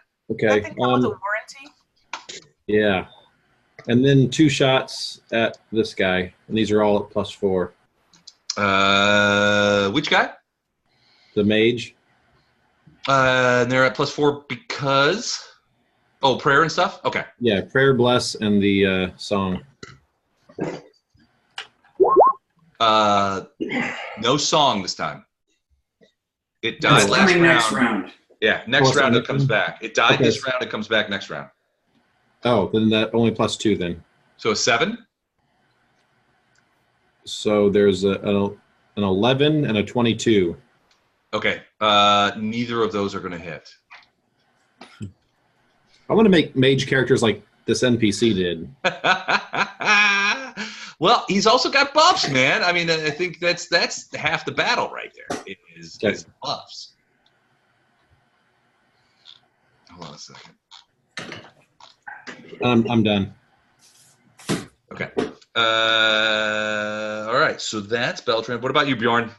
You are surrounded by dudes. I'm gonna try to hit the guy I hit last time. The guy to your immediate left. Yes. Got it. So +4. +4, 20 +4. 24.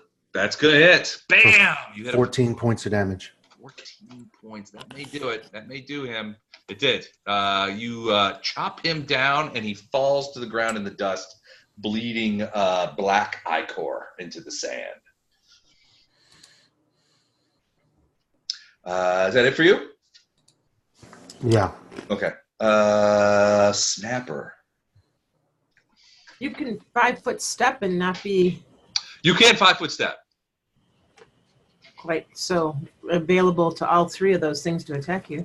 That's my job. Okay. If they're attacking me, they're not attacking you. I'm in the except for someone that's right next to me. I'm in the very back of everybody, aren't I? Yeah, Snapper, you're 85 feet back to the north of the purple line. You're standing there with Rindle, actually. So Rindle and I are behind everybody, right? Correct. Okay, Rindle, you see me pull out a handful of scrolls. And I'm hitting this guy again with a searing light. Okay. Cool. And to get past his spell resistance, 21? I don't think that's going to be enough. Hold on. Come check. on. Hold on. SR's 22. I'm sorry, buddy. Oh, 22 I got to have. It's 22. All right. Again, he's able to kind of like blast this thing away as the searing light, a third searing light. Oh yeah, I mean I've got a bunch of these, but man, I'm going through them. It's hard, man. All right, but now he decides to get his revenge on you. Those searing lights have pissed him off, and you see him. I got to check something real quick. What's the range? Oh yeah. Spell battle. You see him do this. And a giant column of flame comes out of the sky, 10-foot radius, lands on both you and Rindle. Do either of you, it is a flame strike. Do either of you have spell resistance? Matt? I doubt it. I'm a half elf. Let's see. Hold on a minute. Didn't I tell you about my backstory about my spell resistance training I got? You failed to mention that. I do not. I do not appear to, no. So it's half fire, half holy? It is half fire, half divine. Reflex save for half. So just before you roll, just let me tell you what the DC is. The DC on this flame strike is 19. 19 reflex save. Ouch. Do we have any of those bonuses that we heard about prayer and that's right. Well, yeah, I think some of those will definitely help with saving throws. Yeah, bless and prayer both add +1 to saving throws. All right, so an extra +2 buffs. And what about my protection from evil +2 deflection to AC? It has nothing to do with AC. It's a reflex save as this column of fire. Protection is it versus evil though? Protection from evil gives you. Fine. Wait, go ahead. What were you saying, Chuck? Protection from evil gives you a +2 resistance bonus to saves as well. It does. Okay. Versus evil. Well, let me check and see if he's evil or just. If it's an evil caster, they'll get it. I made the half. He is indeed evil. You made the half one. Snap. What about you? I got the bless. You got it too. Protection All from right. evil, and so it's +4. So you guys both made the save. So half damage. You guys are gonna love this damage roll. Holy shit. 40 points of damage, reflex saves for half. You guys both dive out of the way. 10 points of fire damage, 10 points of evil divine damage coming out of the sky in a huge blast. Boom! We're spellcasters. We can't take that kind of damage. Come on. Those of you who are on the terrace fighting the thing, you see the sky. I mean, this is a fireworks show. Searing lights, magic missiles, flame strikes, everything's going berserk. But that one was the first one that you guys heard go off behind you. And frankly, you're a little, the concussive effect is, boom, you could hear it go off and you can feel it. This even 100 feet away, you can feel the concussive effect of that flame strike. And you're a little bit worried for your friends still on the dune. If my character were on the map here, Rindle knows he's not unconscious, but he's hurt bad. That hurt him bad. How do we update our hit points here, Les? I can't see my guy. Oh, sorry. I will do it for you. You both take 20. Does anybody have any fire resistance or anything like that? How many points do you show I have? I show you have 24. That's probably wrong. How many points do you have? I have 28. 28. So yeah, you're quite That's hurt. 5th level spellcaster. That's good. All right, so you're down to 8. Actually, you know what? I'm going to put you guys on the. See, it didn't take. I don't know why it didn't take. Hold on a second. I see why it's going to take because of the damn map. All right, I'm going to bring you guys up. Just remember, you guys are see your characters now on the side there. And Beltran, Yes. actually, you know what, Beltran, I'm going to do the same with you, just so You guys see it now. you could do that. There you go. That hurts. All right, so you guys both. Ooh, look at that! That hurt the spellcasters. That's it for him. Nolan and Leonard. Hey, Nolan, next time he says, "Are you Nolan, standing Leonard, next to Snapper?" Say no. Oh, I'm sorry, Nolan and Leonard. Go ahead. I'm sorry. Thanks. I begin casting a spell. All right, what kind of spell are you Quietly asked that casting? earlier. Get ready for some air elementals. Get ready for some very problematic trouble with those air elementals. 3 of them. Okay. I will prepare that. All right. So you are doing a full round cast. That's you. Nolan, what about you? I'm going to yell back at Llama to take care of this demon dog, and then I'm going to move into that area. Can I get into that area? Actually, I don't have to. I got to have reach, so I got to go to there. So you're going around. That's going to provoke. Right. An attack of opportunity from the dog as it tries to bite you as you pass by. So hold on just a second. Ooh, natty 20. Confirm the crit. Does 19 confirm a crit? Yeah, it does. Oh, critical hit! You might not make it there, bud. All right, so it bites you and crit bites you. That is a piercing weapon. Ooh, bleeder. Double damage and D6 bleed. So let's do the damage first for the bite. Hold on a second. Wouldn't that be a natural weapon? It's not. Natural weapons are not an option on my crit chart. Oh, okay. So I had to go with piercing. Because it's a bite. So the bite does D8 plus 1 plus 1d6 fire. So hold on. So this is doubled. 8 points. So 16 points of bite damage. And then this is the fire damage, which is also doubled on crit, I believe. So 2 points of fire damage. And now here's the bleed damage. 3 points of bleed as your ankle is torn off. Now, also, these creatures, can they do that thing that dogs do? Do they bite and trip you? No, they have a different thing that they do. That's going to be fun next turn. Okay. So you do get past it, but you've taken a significant amount of damage, and now you have D3 bleed. That's going to hurt you for a couple of rounds until healed. All right. Ooh. Well, let's see if I can hit this thing. Okay. So you are going to try and spear this guy. Yep. Hold on. Let me double check. Make sure I go to his AC. He did. Okay. No, that's going to miss. A solid strike, but it seems to deflect off of that barrier that's created at the magic circle. You think you can get your spear through it, but this time you had just got attacked. You were sort of stumbling. You kind of stuck your thing in it, and it just kind of like was pushed away, and that's why you missed. Okay. And you see his eyes kind of look at you.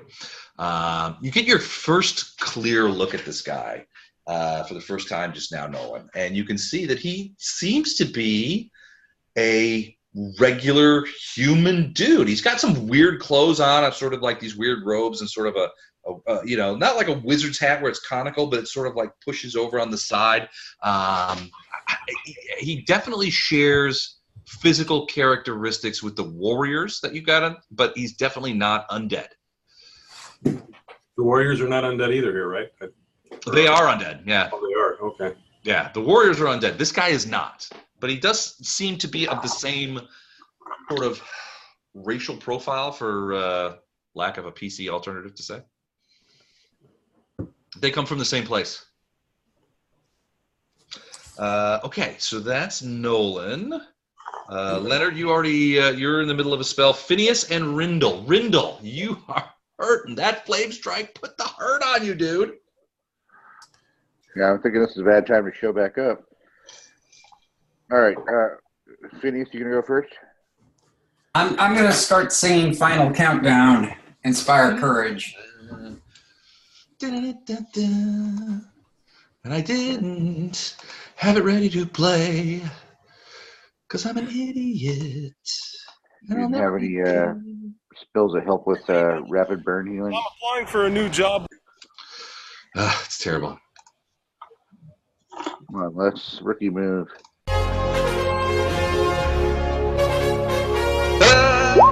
And now you guys feel resurgent as the sound of Final Countdown. We'll just keep it playing. Turn it down. All right, so Snapper, you cast healing. No, I haven't done anything. I'm testing. I got reading some stuff. That's fine. Do you know what's wrong with it? Phineas, you are. This is Inspire Courage, and everybody's feeling courage. Rindle, what are you doing? So he looks like he's pulling people from this middle section first. You need another bracket after the 6 and before the 3d4. Talking to me? No, he's talking to Doug. Okay. He's pulling them from this middle section right here. Is that what I see? One at a time? Yeah, he seemed to be. I mean, you remember what Fiat told you, that he was sort of like working on this dude right here. So this dude here, who's just like face down in the dirt, has never got up, has never done anything. He basically got pushed out of that magic circle so that the guy could get in it.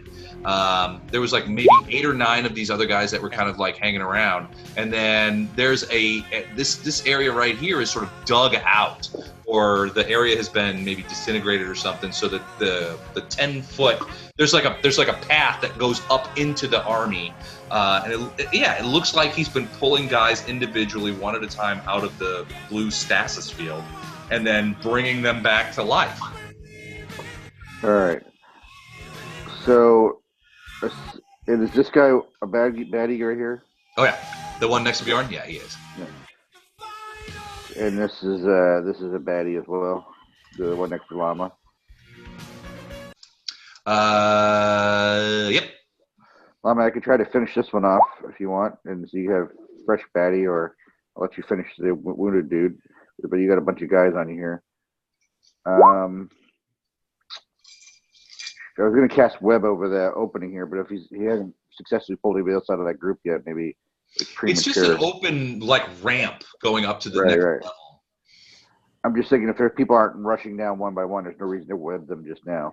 None of those guys has ever moved, as far as you can tell. Even one of them, Beltran accidentally shot with an arrow, and it didn't even twitch. Snap, unless you're going to build a group heal us here, I'm going to step away from you so he can't target us both the same spell again. So I will move to his 10 feet to his right and try to take this guy out. Magic missile. You gonna try magic missile him? Who are you who are you gonna hit with magic missile? The same guy that sort of blasted them away before? The mage? That seems to be a pointless endeavor at the moment. I'll let Snap keep going on that. I was going to try to take out this guy here to free up the party. I'm thinking that maybe spells aren't going to get to him, but physical, people with actual weapons might be able to get into the magic circle and do damage to him. So I'm going to try to send out the herd up here first so they can move that way. Okay. Okay. So it's an auto hit, right? So just 3d4. It's an auto hit, but this something similar happens. You remember how the guy, the mage, sort of blasted your things away? In this case, your magic missiles come roaring down the dune. They smash into this guy, and you can see these sort of like, yellow circles on his armor where the things came in. And he sort of looks down and kind of looks up at you and continues the fight. He does not seem to be armed by magic missiles at all. Huh. He just absorbed them. Great. Did I miss the backstory on this? Well, you certainly didn't review the video from last week. Absolutely not. I walked right from the car to my couch to turn this on. So. It's okay. It's okay. I'm kind of glad you didn't. All right. So that's Rindle. You gonna move it all, or did you say you moved away from? Yeah, I'm still moving closer. So I don't know. So you're moving forward. Okay. Yeah. So how far is Phineas compared to me? You don't know. Phineas is. I'm gonna say you moved 30. Leonard. Yeah. Leonard is at. Where's Leonard? Oh, Leonard is Leonard is about 55 feet down from you. All right, so I'll move now that you've moved. 20 feet behind Leonard. So Leonard, you'll see a small. No, you're still even with your movement. You were 85 feet back. Now you're 55 feet back. Nice. All right, pardon me. You'll see a smoldering mage slowly gaining on you here. He's still putting out embers. All right, so that's Rindle. My beautiful beard. Warrior's turn. This one turns to you, Llama, and attacks with his scimitar. You shan't kill all my friends. He doesn't say anything, really. 25? Yeah, 25. I'm pretty sure I'll do it. Oh, yeah. I love a good hit. Now I have to go back because I lost all my shit here. Hold on a second. I have spell resistance and damage. Oh, it's just a scimitar, so D6 plus 8. Okay. I have scimitar resistance too. Me too. Minimum damage, 9 points as he slashes at you brutally with the scimitar. This guy is going to take a 5-foot step to here. And then this guy is going to take a 5-foot step to here. And scimitar guy and spear guy are going to do the old flankaroony on Bjorn in a desperate attempt to try and hit him with something. 18 is no from the scimitar guy. Spear guy, natty 20. Roll to confirm. No, confirm. But still, the spear will get exploding dice if we can pull that particular rabbit out of our hats. Hold on a second. I'm going to check on this. Plus 8. Okay. D6 plus 8. No exploding dice. 11 points of damage from a short spear. And then the dog, the flaming dog, is actually not going to bite you. He is just going to breathe on you. And a huge gout of flame comes out of his mouth. And at you, I need a reflex save. All the reflex saves are going to be at plus, or all saves are going to be at +4. Okay. So 22. So you did get a reflex save. So it'll be half damage as the flames cover you. 5 points. So half is 2 points of fire damage as this thing breathes on you. Real quick, I'm just going to do this.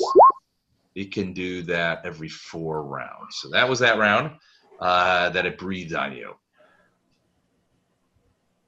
So Eric, you might be onto something there, bud. That can't be right. And then this guy is going to, he's actually going to turn and he's going to, after the success of his last attack, he's going to turn around and run back towards Nolan and try to bite him again. Actually, you know what? He's going to breath weapon him from behind. So reflex save. Nolan, I need a reflex save from you for half damage. Okay. As this thing blows fire on you from behind. 20 will make it. So 4 points of fire damage on you from that creature. All right, those are the warriors. Now we're at Llama and Fiat. All right, Fiat. All right. Can Snapper just do a healing? No, he's playing. No, I'm just working He's out. testing I'm my supposed to get a. It's not his turn. Anyway, He's just teasing. Yeah, I'm working on. I'm missing out on a plus because I have the healing domain. So I like that reverb on your voice.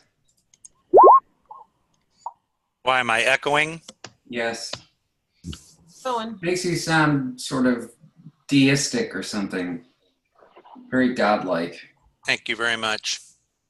Oh, no, it's not anymore. No, All right, Llama and Fiat. What are you guys going to do? I'll go if you're. Are you ready? Go ahead, Eric. If you're ready. You first, please. I'm just swinging at this hell beast. Okay, you do get flanking. Yep. More power to you. 33 will hit. And then the second hit. Will that hit? That's a hit too. Let me double check. Yeah, I'm pretty sure. Yeah, that will hit. Okay, so let's do some Yes. damage. Boy, this is a sticky ball. Okay. So total of 32. Whack.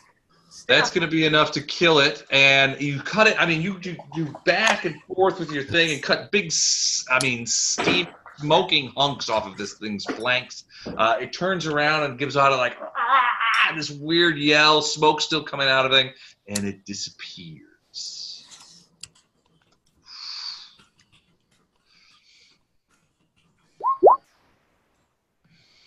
All right, Fiat, you're up. Rage against the mage.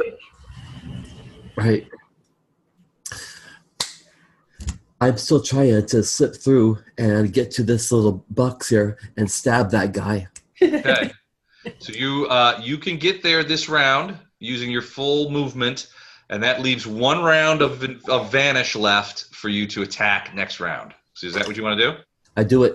All right, go ahead and move your guy to that circle there. You're flanked with me, Eric, so you get plus. Yeah, you will get a bonus for being flanked too. So in fact, that would, even if you weren't invisible, that would give you the sneak attack damage. So very. And also the invisible should make this guy flat-footed to him, so he shouldn't get his dex. Okay. I notice I am inside the blue sphere. Can I pass through it? Give me a perception check. Sure. Yeah. So plus 13 on your d20. And so 16. So you pass through that bluish haze, and so far as you can tell, nothing untoward happens to you. I mean, you don't feel any different. It doesn't affect the magic that you're doing. It doesn't seem to have any effect. Okay, great. I'm feeling stabby. Okay. All right. Me too. I want a T-shirt that says that. Here we go. All right. Top of the order, Bjorn Beltran. Go ahead, Beltran. You know what? I'm going to let Bjorn go first this time because maybe it's because I'm going first that my rolls suck. Okay. Well, I'm going to salute Llama. Yeah, I'm sure that's it. After cutting the dog in half. That was good. And then I'm going to attack the dog in front of me. Okay. 26. 26 will hit. For 13 points of damage. 13. Are you including your... Yeah, that's all the pluses. Yeah. Okay. All right, you get a solid hit on the creature, but it doesn't kill it. It takes it down pretty solidly. I'm going to back you up just a teeny bit so you can see its health bar there. Yeah, I can see it. Okay, cool. Yeah, it's you hear it squeak and make that same sort of noise like when you step on a puppy's tail, but it immediately comes back and it's just like, and smoke coming out of its nostrils and fire in its eyes. It's doggone it. I want to grow up one day to be as big a badass as Llama. Someday, if you work hard and apply yourself, you might be able to do that. All right, Beltran. Time for you to roll a fumble, my friend. I have a feeling. Feels right. It feels like the right time. Okay, so the spiritual weapon. This is it. Actually, no, I think this is good. Yep. 21's gonna miss. Wow. Those spiritual weapon arrows are again getting disrupted. Not so much deflected, but disrupted by the circle that he has around it. Okay, and then Oh, you're not shooting the guy in front of you? Oh, I thought you no, he's going around him. Got it. And then 2 attacks at the mage, 2 arrows. And these are all at +4. Oh my gosh. Double 2s. Man, that sucked. Those would be 2 misses. Are you sure? Check again. I can check. I mean, but I'm pretty sure. One of those has to Beltran, I feel bad. You get MVP for tonight because you've been rolling rocks, my friend. Hey, Chuck earned a few of those. I don't know. Should we be giving those out? That's true. All right, Snapperoo. I'm going to run forward as far as I can. If I can get within 30 feet of anybody else. With me, for sure. And then I am bursting. Oh, thank goodness. Okay. 11 points. How far does he get? Not close enough. So with that, Snap, you're running up to 55. So you would get Rindle and yourself. So basically just get those 2. I think that's it. Yeah, I don't see anybody that far back. Well, what's the range on it? 20 feet? 30. 30. 55 will take you down to 25. You get Beltran, too, if he needs it. Because Beltran, you're at 30 feet away. No, I'm good.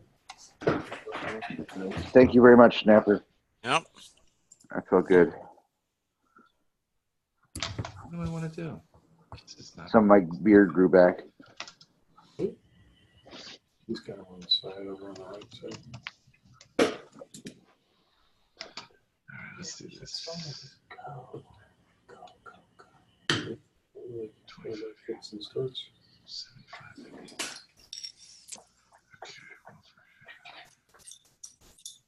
Ooh.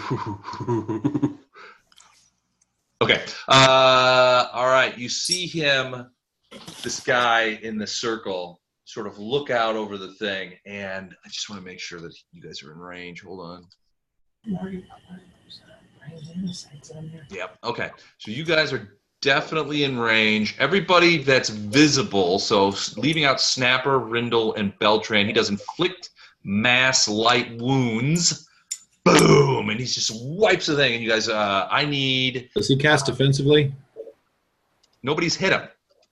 Yeah, but he's got Somebody's somebody right next to him. There's 2 people right next to him. One of them he doesn't even know is there. Yeah. Yeah.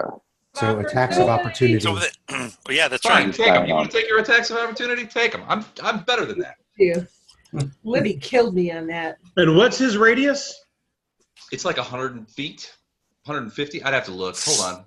It is, I'll give you an exact number here. It is 75 feet. So if you want to do a little math, by all means do so. What's he doing? Inflict mass light wounds. Oh, gee whiz. All right. 26 hit him less. Weirdly, 26 will hit him. So I still need... Now he's going to need a concentration check. Oh, that's going to be easy. So go ahead. 16 points. Fine.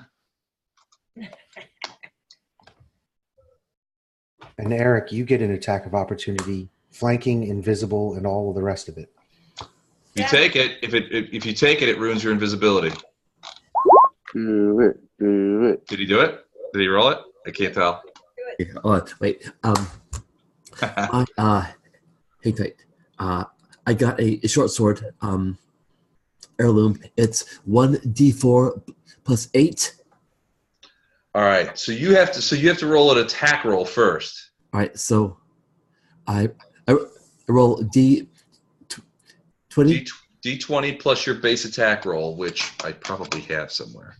The plus 8 sounds like an attack roll bonus, but you've got 4, 2 from the song, 1 from bless, and 1 from prayer. Okay. So my guess is you're probably starting at a +12. And you have backstab. And you got. He's flat-footed, so he doesn't get and a you're deck. flanking, so that's another +2, so probably +14. What about the prayer? Wow. What about the prayer and the bless? Yep, that's already in there. All right. Okay. So roll a d20 and add 14. All right. D20. 17. About 31. Plus 14. 31 will hit. His concentration check just got significantly more difficult. A lot more difficult. So I think your damage is d4 plus 2d6. So yeah, you get sneak attack damage and you get weapon damage. Okay. So I believe your sneak attack at 4th level is 2d6, and then weapon damage is whatever the weapon does. So I roll. So do a d4 and then do 2d6. All right. 1 d4. Yep. 3. So 3. And then 2 d6. Oh, gee, All that. He also gets +2 damage for prayer and Oh yeah, +2 damage. All right, so 7. And you get +2 for the Inspire Courage. just a hit. Just a hit. No, for damage as well. it's damage. Oh. It's damage also. So the first hit's 7, and the second hit's 6. Hey, it all adds up. It's good. 13 and 16 is 29. All right, so concentration check. Can't believe I got to go through all this rigmarole. So it's. So I thought we didn't do this because it. Oh, we do this. Well, we're going to start doing it to you guys too. This is going to be a super fun time for everybody. No, the thing is normally if there's no us too. yeah, you don't have to do it, even if you've taken damage that round. But because it's happening while he's casting the spell. But it's happening while he's casting. Oh yeah, you guys are doomed from now on. We're all in on this. Injury, 10 plus damage plus level of spell. Okay. So level of spell is plus it's canon plus now. Plus 49. Okay, he's gonna make that, I think. Just seems right. Plus 49. He's got the concentration check of an average 25th level. Weirdly, his levels just went up. That's weirdly. He's a 32nd level character now. Concentration plus 19. So what is it? A 49 I gotta get? Yeah. So I gotta roll a natural 30. Yes. All right. Natural 20 would probably work. Let me see if I can do that. Hold on a second. Natty 30. Let's see. Hey, there we go. Got 100. So there you go. all good. The spell goes up. She's a lazy jackass. You actually rolled 100 on your D100. All right, I did. How often does that happen? How many points? Did you say? Once every 100 times. What's that? 39 points of damage to my guy. My favorite guy of all time. Yep. I'm looking at DR here. Does he got any DR? Shit. All right. 39 points of damage. Here we go. That hurts. So nice. Between the two of them, so the spell that he's casting is just like you could see sort of like this weird sort of electrical power goes shooting off into the sky as he's like and he looks around and he sees now Fiat behind him and Nolan got that lucky spear hit. He suddenly this guy sort of turns around and is like and goes running towards Fiat. So there's that. So yeah, he did not get that spell off. All right, Nolan and Leonard. I need control of the air elemental. Oh, right. How many hit points? Should be 15. I'll double check here in a second.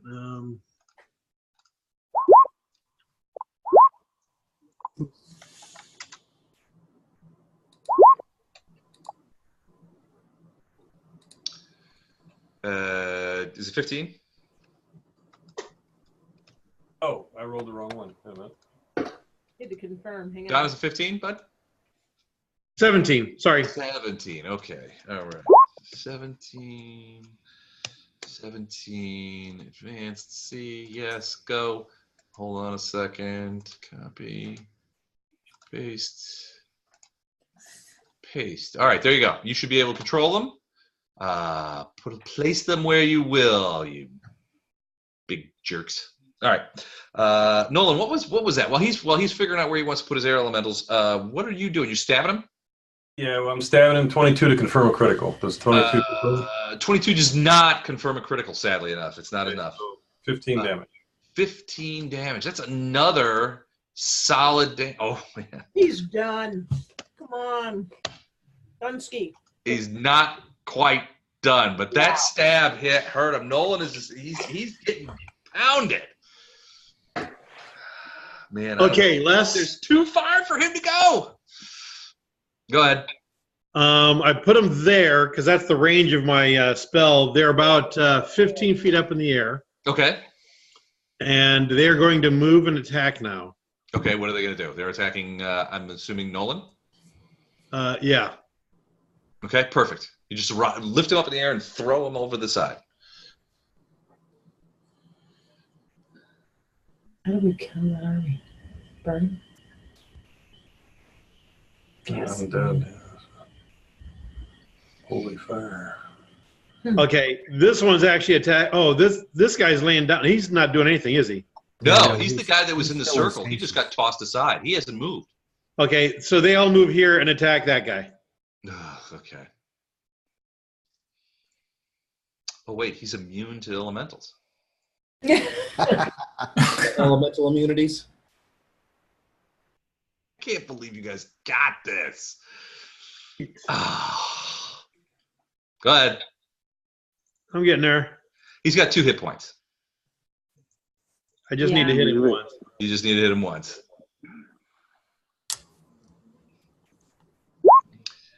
Is that a hit? Nope.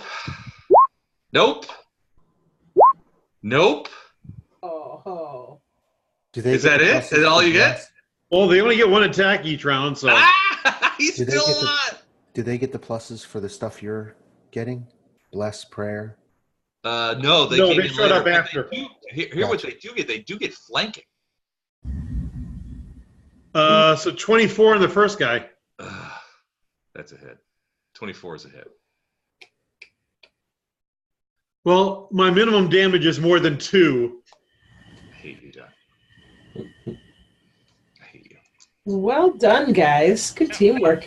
He drops. Yeah, that's good teamwork. Elemental swoop in, and you see him sort of like scrambling around, but then you see him like and he falls to the ground. The magic circle, the sort of like waviness that was around the magic circle, falls with him, and now you can see him more clearly. Fiat standing over him with a short sword, going, "I did it!" And Nolan's there, spear all bloodied. You guys are all standing around. This guy is still here, though. He's like, yeah, there's still some guys to mop up here, guys. This fight's still on, but he is down. Does the dog go away? Yes, it does. Is it a summoned creature? The summoner is gone, so the dog is gone. You see it vaporize. Very angry, too, because he wanted to bite Bjorn again. So what do the fighters do? What do the fighters do? Run? Well, it's not their turn yet. So it's Phineas and Rindle's turn. Phineas? Go ahead, Rindle. I'm thinking. All right, I'm going to keep moving closer, so I'm going to move another 30 feet closer. Okay. Coming up on Phineas's left. You are 25. Well, you don't see Phineas. Phineas is invisible, but you are 25 feet behind the purple line. Where I'm hearing some sweet jams. No, you don't hear squat. Oh, I forgot he's on. He's on Sirius FM. Yeah, I don't have that subscription. Cheapskate. Yeah, I'm still listening to the commercials. I haven't got the music yet. Yeah, you've got Spotify with ad supported. Yeah. Are you always out of spells? Did you just get hit by a flame strike? Get our new bandages today. All right. So these guys are still here. They're still there, yeah. Okay. But they don't seem to react at all to magic missiles. Right. So I am summoning a monster. Oh, so that's a full round spell. So that takes up your whole round this time. Okay. So I am going to summon a.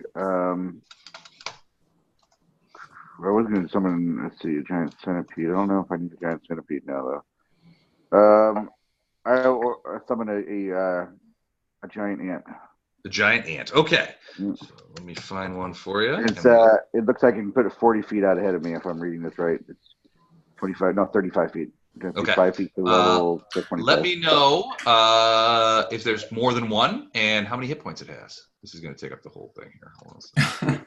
That's a big ant. That's a big ant. Now we're gonna put him down a size. Just let me know for next round how many hit points, and I'll give you control. All right, so that's Rendolia. What about you, Phineas? Don't I go after Rindle? Alec figures. No, I don't. No, you went already. You healed people. Yes. We're at the bottom of the order. You're near the top.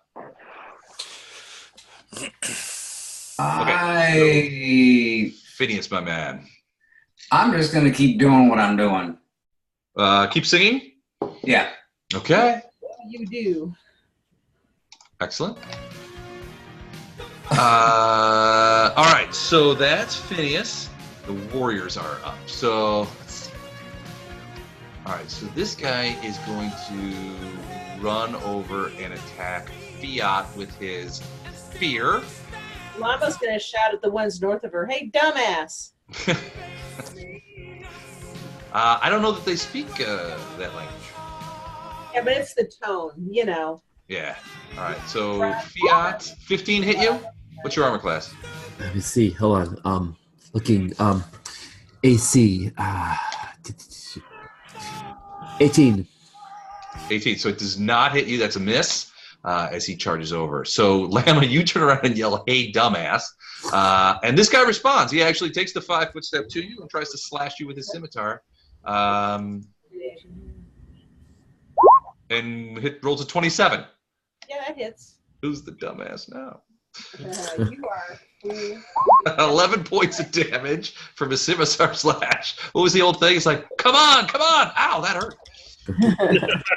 All right, so Scimitar guy against Bjorno. 19, that's going to miss. Spear guy, 21. Does that hit? No. No. And Spear guy also flanking 24. No. Okay, so that's it for those guys. Now, Lama and Fiat. How much damage is on the guy I got?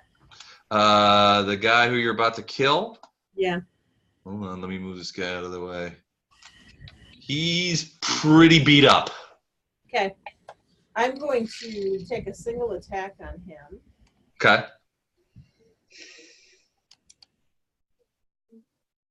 Sticky ball.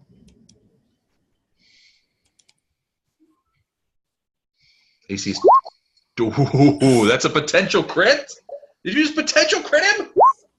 Yeah. No, it's not a potential crit. It's an actual crit. With a slashing weapon. I'm going to say, I think you're the dumbass. Oh, shit. Lean into the blow. Triple damage, but you drop your weapon. I drop my weapon? Yep. Yeah, don't worry about it. He's dead, though. Yeah, you cut him in half. You just go right through him, but your scimitar hits that side wall right here as you pass. You just chop right through him. But it hit that thing, and it's like hitting a wall or a pole with a baseball bat. It vibrates, and you end up dropping the weapon down on the ground. So that was only a single attack. Can I pick up my weapon and take a 5-foot step at the very least, or can I move? It's a move action to pick up the weapon, so you would not be able to take the 5-foot step, but you can pick the weapon back up. Okie dokie. All right, you do that, or you leave it down there and just kick it towards the enemies? No, I grab it, and then I go, "Hey, dumbass!" Again. This is a fun game. All right, cool. All right, so that's Fiat. This guy's on you, and there's no one around to help you.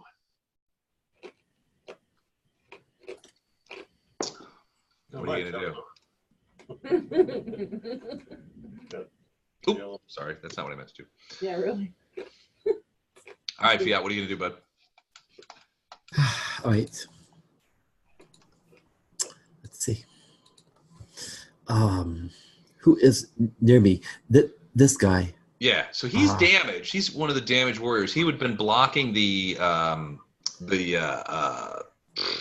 spiritual weapon that Beltran cast. But now that you're visible after having essentially participated in the murder of what he would consider to be his liege lord, He had it coming. He's out for vengeance. He's out for blood.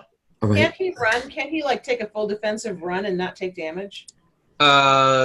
Theoretically, he's. I mean, so this right here, Fiat. If you wanted to do that, that's a ramp that goes up onto that ramp, and you don't have to climb 10 feet.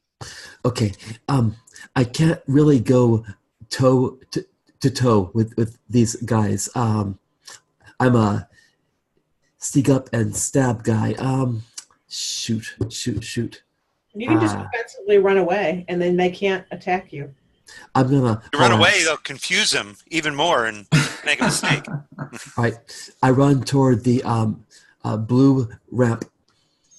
So you're going up the ramp. Okay. Yeah. So this is a full retreat. Yeah. It's not called full retreat. What's it called, Mike? Run away! Withdrawal. Full withdrawal. Right. Okay. Checking the run on this. Wait a second. That's not gonna work. And I'm never gonna cast that inflict light wounds. Close that tab, guys. Full withdrawal. There we go.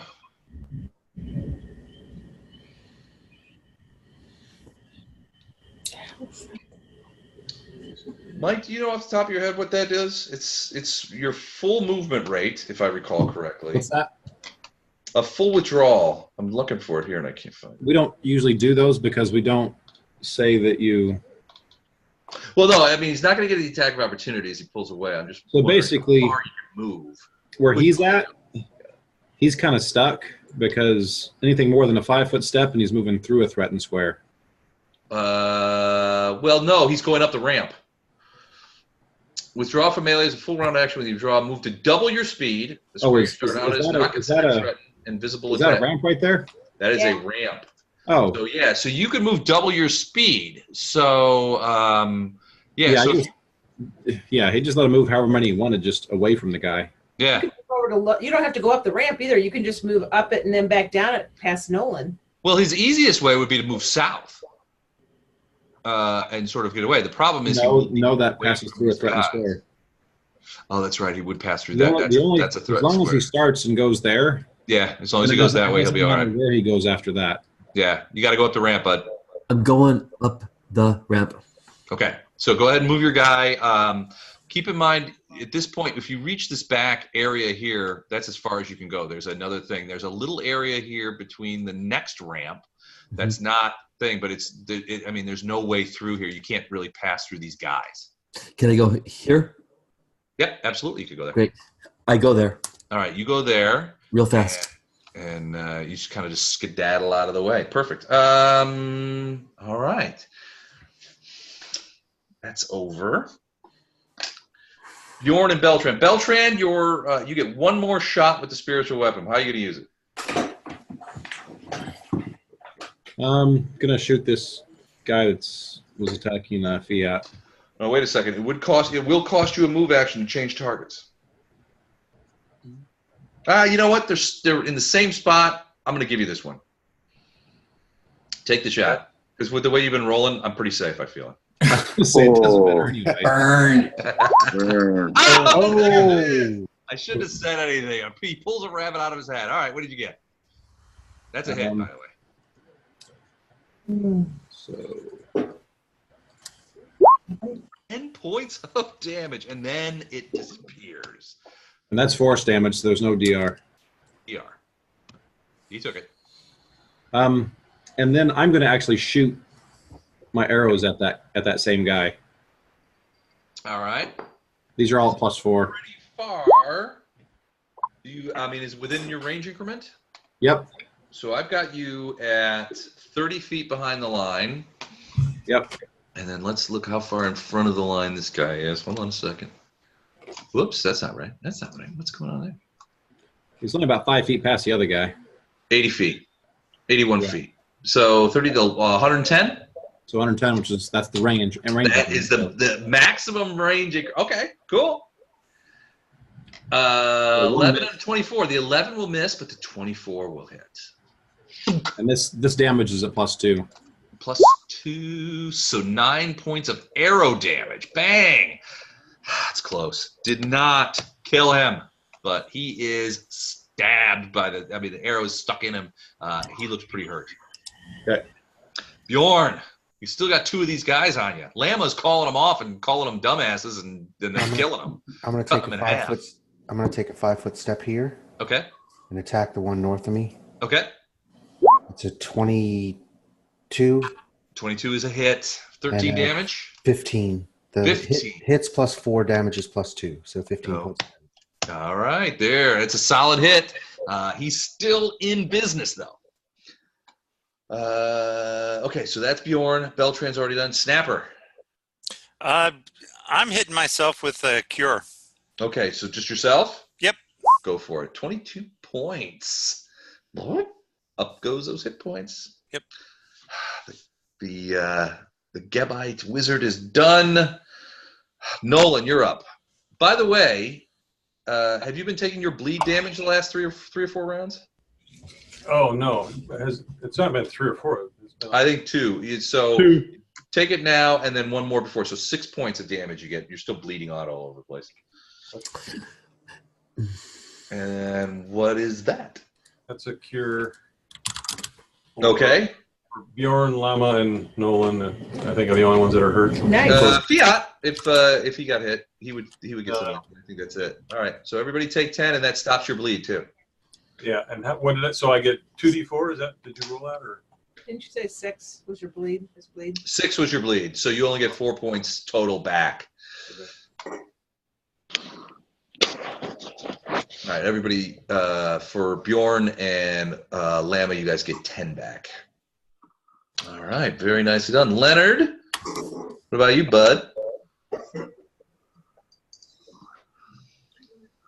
So you've got these elementals. Are they going to go after that guy? Yep. Are they going to do that thing that you like to do, like taking them up in the sky and dropping them from a... No, they're just going to attack. They're just going to beat the crap out of them? All right. Oh, that's fun. Do the droppy thing. I forgot about that. 3 misses, Leonard. 3 misses. This guy is whirling around with that spear, keeping these air elementals at bay. He's forgotten all about Fiat, which Fiat, I'm sure you're happy to hear. It's okay. I have them cornered at least. So. Yep. All right. So Phineas and Rindle. Go ahead, Rindle. I'm thinking here. So I'll keep moving forward, and my giant ant will come lumbering. How far? The ant shows up. Do you know how many hit points it has? 18. 16? Okay. 18. 8. 1-8. All right. I cast it 35, 40 feet ahead of me here. So. All right. Here you go, bud. Put it where you want it. So you are 25 behind the line. So you can put it within probably 10 to 15 feet in front of the line. Like right about here? Yeah, or another square forward. Okay. And it moves pretty fast. These are 10-foot squares? These are 5-foot squares. 5-foot squares. Okay. This thing skitters along pretty good. So 5, 10, 15, 20, 25, 30. This is an enemy right here? Yep. Now he is engaged. Well, actually, no, this one looks kind of injured, but somebody's on him, right? So I'll go for this guy. Bjorn is fighting him, yeah. All right, I'll take this guy on. All right. You get a single attack. All right, so let me look at Mr. Ant's abilities here. You want me to link you this, or you don't care? No, just roll her up. I trust you. He doesn't get any of the blesses or any of that stuff, right? No, he does not. None of the prayers or anything like that. It's not persistent. You have to be there when it happens. All right. You have to be there. So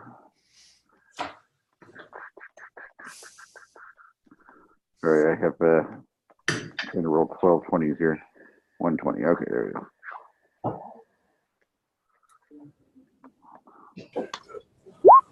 Nothing.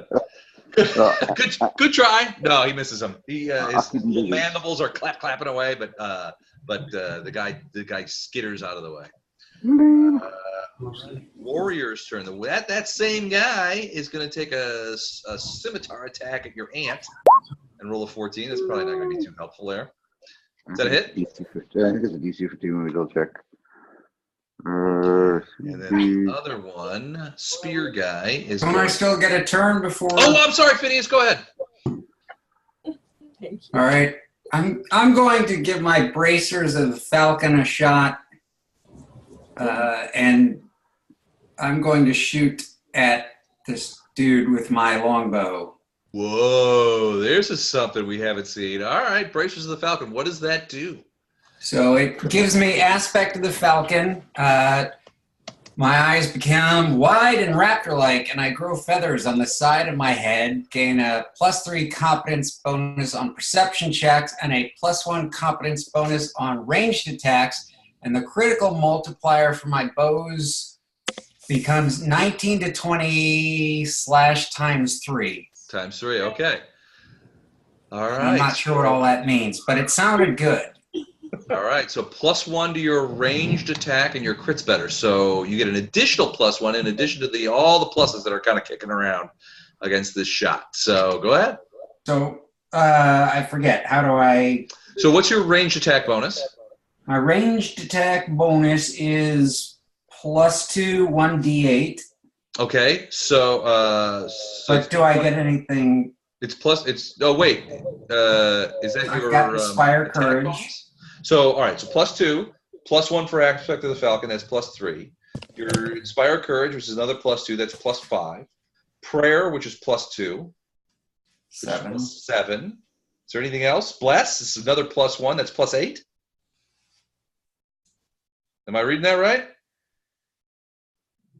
I think it's +8. Okay. All right, so D20 +8 on the range attack. 17. It's a miss. I'm sorry, bud. That arrow goes shooting at the thing. But you are now visible to all. That's all right. So Leonard, you're standing right next to him, and you see that Phineas has like feathers growing out of the sides of his head, and he looks over at you, and his eyes are like a bird's eyes, like really kind of wide and very large pupils. And I turn to Leonard and say, "Would you like some of this liquor I've been drinking?" No. Leonard's like, "I gotta go." All right, so very interesting. All right, well, good try, Phineas. Excellently done. Warrior missed the ant. Here's the spear warrior is going after Bjorn. 22. That's going to be a miss. I have a feeling. Spear warrior is going to go after the middle air elemental. Also a miss. All right, they're starting to they might be getting to the point where they're realizing that this might be a losing battle. Lama and Fiat. So Fiat, you're undead. They are undead. Yeah. Do they care? They're losing battle. I'm assuming they have 0 morale problems. No, not really. They don't care. Okay. They are angered that you guys killed their leader, though. I too am angered. And a lot more stuff planned. Okay. Go for it. If I'm near one of these guys in blue in stasis, I stab him. Okay, so you just so that guy right next to you holding a spear. So he's just standing there like at attention. He's got the spear in his hand. His eyes are open, but he doesn't seem to be looking at anything. You're just standing right next to him. And you just take your sword and you're just and you're inside the blue glow, but you don't feel any different. And you just sort of jam that sword into his gut, just sort of stick it up into him. It passes through. You can feel that. You hit him, and he just doesn't change. He just stands there. There's blood, this black blood that comes out of these things is leaking down, along the side of his body, along his leg. You pull your sword out, and another like glurt of this blood comes out, and continues to sort of drain out of him, out of the wound. He doesn't move. He doesn't blink. Okay. He doesn't do anything. Yeah, I'm guessing you could have your way with any of them if that's your thing. Ew. Ew. Wow. Look at Eric. It's like, I'm done. Phrasing. Snapper did not say that. Threshold. We found Eric's threshold. Okay. If they're just standing there, can I chop off their heads? Yeah. Yeah, I mean, you can. Yeah, You can have your way with them. I hate to say it, but Phineas was right. You can pretty much have your way with them, whatever you want. So you draw out and just kind of like slash it, and you put a big slash. I mean, you have to kind of jump up a little bit because they're human, so they're tall. But you do get them in the sort of like in the neck area, and it's you make a big slash, and then more of that black blood comes out, and his head kind of like cocks to the side. His eyes stay open. He's still standing there. All right. I try to do as much damage as I can to as many of these guys in stasis as I can. All right. So you'll start on the butchery next round. Lama, did you go? Yep. I moved, and I'm aiming at the dude down on my right. I don't know. Flanking. Where are you? Flanking with Bjorn. Okay. I see you. 28's going to hit. That's a heck of a shot. That will definitely hit. Coming. 15. Very solid hit. He is still a little bit alive. Okay, I'm going to take my second attack. On the same guy? No, I moved. I forgot. I moved. I always forget. Oh, you moved. That's right. You can't, no 2 attacks. All right, so that's Lama. Bjorn, your turn. And then Beltran. And then Snapper. I'll attack the guy north of me. Okay. Ooh. Potential crit. Potential crit. Let's confirm that. Do you get any pluses on there? Yeah, +4. +4, that's 21. Yeah. Their armor class, 21. That is a confirmed crit! All right, so slashing weapon. Surprise opening. Double damage and 1 free attack against the target with a -5 penalty. Well, double damage is 30 points. That's going to be more than enough to kill him. So Actually, he goes 34 points. Ooh, he goes down in a heap. Okay. And then I'm going to move. Well, I'll do a 5-foot step. Okay. To here. All right. Cool. I'll tell you what. Because of the nature of the crit, a free attack, I will give you a attack against this guy at -5. Okay. Not gonna work. All right. Good try, but not gonna work. That's okay. Beltran. Is this guy down here still up? Which guy? Yep, he's still up. Okay. I'm shooting at him. He is not having a good day, though. Best day ever.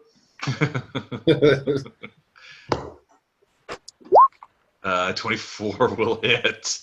You may have him. You may have that guy from distance. Boom. 10 points. You got him. 12 you points. got him. That one got him in the eye. He looked up at exactly the wrong time and caught that arrow coming down right in the eyeball. He falls backward in the sand. Nicely done. All right. So that's Snapper. What about you? I'm going to move in and get within, I guess, as close as I can to Llama. Okay. And burst. All right. 15 points. How far does burst? It's not going to be 30. I'm going to avoid this guy. It's not. You're not. Oh well, he's undead. It wouldn't matter anyway. But no, you're not close enough to Nolan. You want to Nolan or Llama? Well, I'm right next to Llama. I thought you were trying to get Llama. Llama and Bjorn get the benefit. And in fact, the guys up here, I guess they haven't lost any hit points though. would get it. Well, I don't know where Rindle is because I mean, You know what? I'm sorry. I he's should have moved. he's the top behind one you. list. Well, No, I should be right behind Phineas. Phineas now, you're right about next to- 25 feet behind Phineas. Yeah. I thought I moved again this last round. Oh yeah, you're okay. So you're right behind Phineas then. Yeah, I'm right behind him. So I would have gotten hit if Phineas got it. I probably would have got it. Yep, you would have got it. Okay, All so right. how much? I'm going to 15 put points. you 15 points. Oh, The only thanks. three people that didn't get it is Beltran and Nolan, I think, and Fiat. Thank you. Mm-hmm. All right, that's the snap. Nolan and Leonard. I'm back. Can you guys kill the run remaining warrior before? What is all that? Midnight. Oh, the attack. Dude, they've got nobody to attack, dude. He's dead. Oh, he died. Arrow came out of the sky and got him in the eyeball and put him down. Oh. You don't even know who shot him. They've got like 100-foot range. They can get to anywhere and attack anything. Yeah, I'm going to attack Beltran. Okay. You bastard. They can't get that far. Yeah, Beltran's still pretty far back. He never really got close. He is I didn't have to. 30 I'm exactly behind the line. 110 feet from that guy. Yep. Okay, so there's one guy left, right? That's him. Do the droppy thing. Love it. Okay, this guy goes over there. And tries to grapple him. He's going to try to grapple him. All right. Mama says you're gonna love this dumbass. But I'm not very good at this here. Hold on, me. All right, so it's a grapple, CMB. You got 3 tries. Does that get it? Hold on. I gotta look and find this thing. Hold on. All right, what'd you roll? 21? 21. Fuck yeah, got him. You got him. All right, so the air elemental grabs him, and I'm assuming that he goes straight up. Straight up. So how far did he move to get to the guy? That's what I'm getting ready to look at here. Hold on. There's this guy. So are the other two guys going to like pummel him before he goes up in the sky? Attacks of opportunity. He gets 60 feet up. All right, does he let him go or does he hold on to him? He's gonna hold on to him for a second here. All right, you guys see these air elementals come swooping over. One of them grabs this guy, and you see his eyes sort of widen, and then he goes straight up in the air, flying at breakneck speed. Everybody's sort of standing around going, all right, what happens next? He goes, how high would he go, you think? 60. Another 60 feet? Oh, no. Once he gets 60 feet, the other two are going to go up. They're going to play catch with him until they drop him. All right, so how high in the air do they drag him? 100 feet total. 100 feet. So these guys are all throwing this creature, this guy around. These elementals are just tossing him around. He's fighting as best he can. And finally, one of them just misses the catch. Go ahead and roll 10d6, Don. Is there a deviation of where he lands? You know, the wind drift and whatnot. He might land. You guys are going to have to be careful to make sure this thing doesn't land on you guys. They're not paying attention. Yeah, if he starts falling, step aside. Old war game artillery deviation chart. He falls. You're going to love this, Don. He falls. He's got another hit point left. Feet. Bam! And he lands over here. He's on his back. He's prone, and you see him slowly start to get up.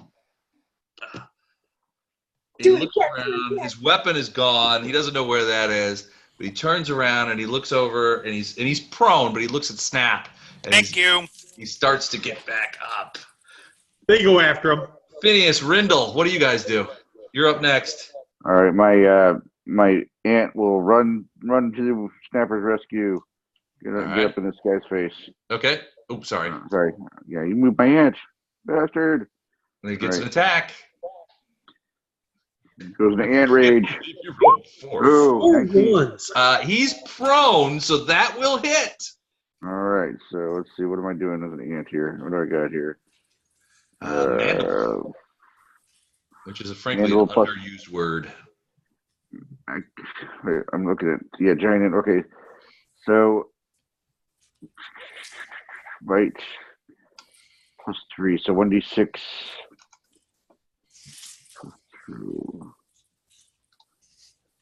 But I do. How many attacks do I do? Just the one. You had to run over there. Okay, so because I have stings and bites. Okay, so 1d6 plus 2. Here we go. Any bonuses for being prone? Is it an immediate coup de grace? Not for damage, no. Just to attack. No, if it's are you under my inspire courage? He's not because you're messaging it.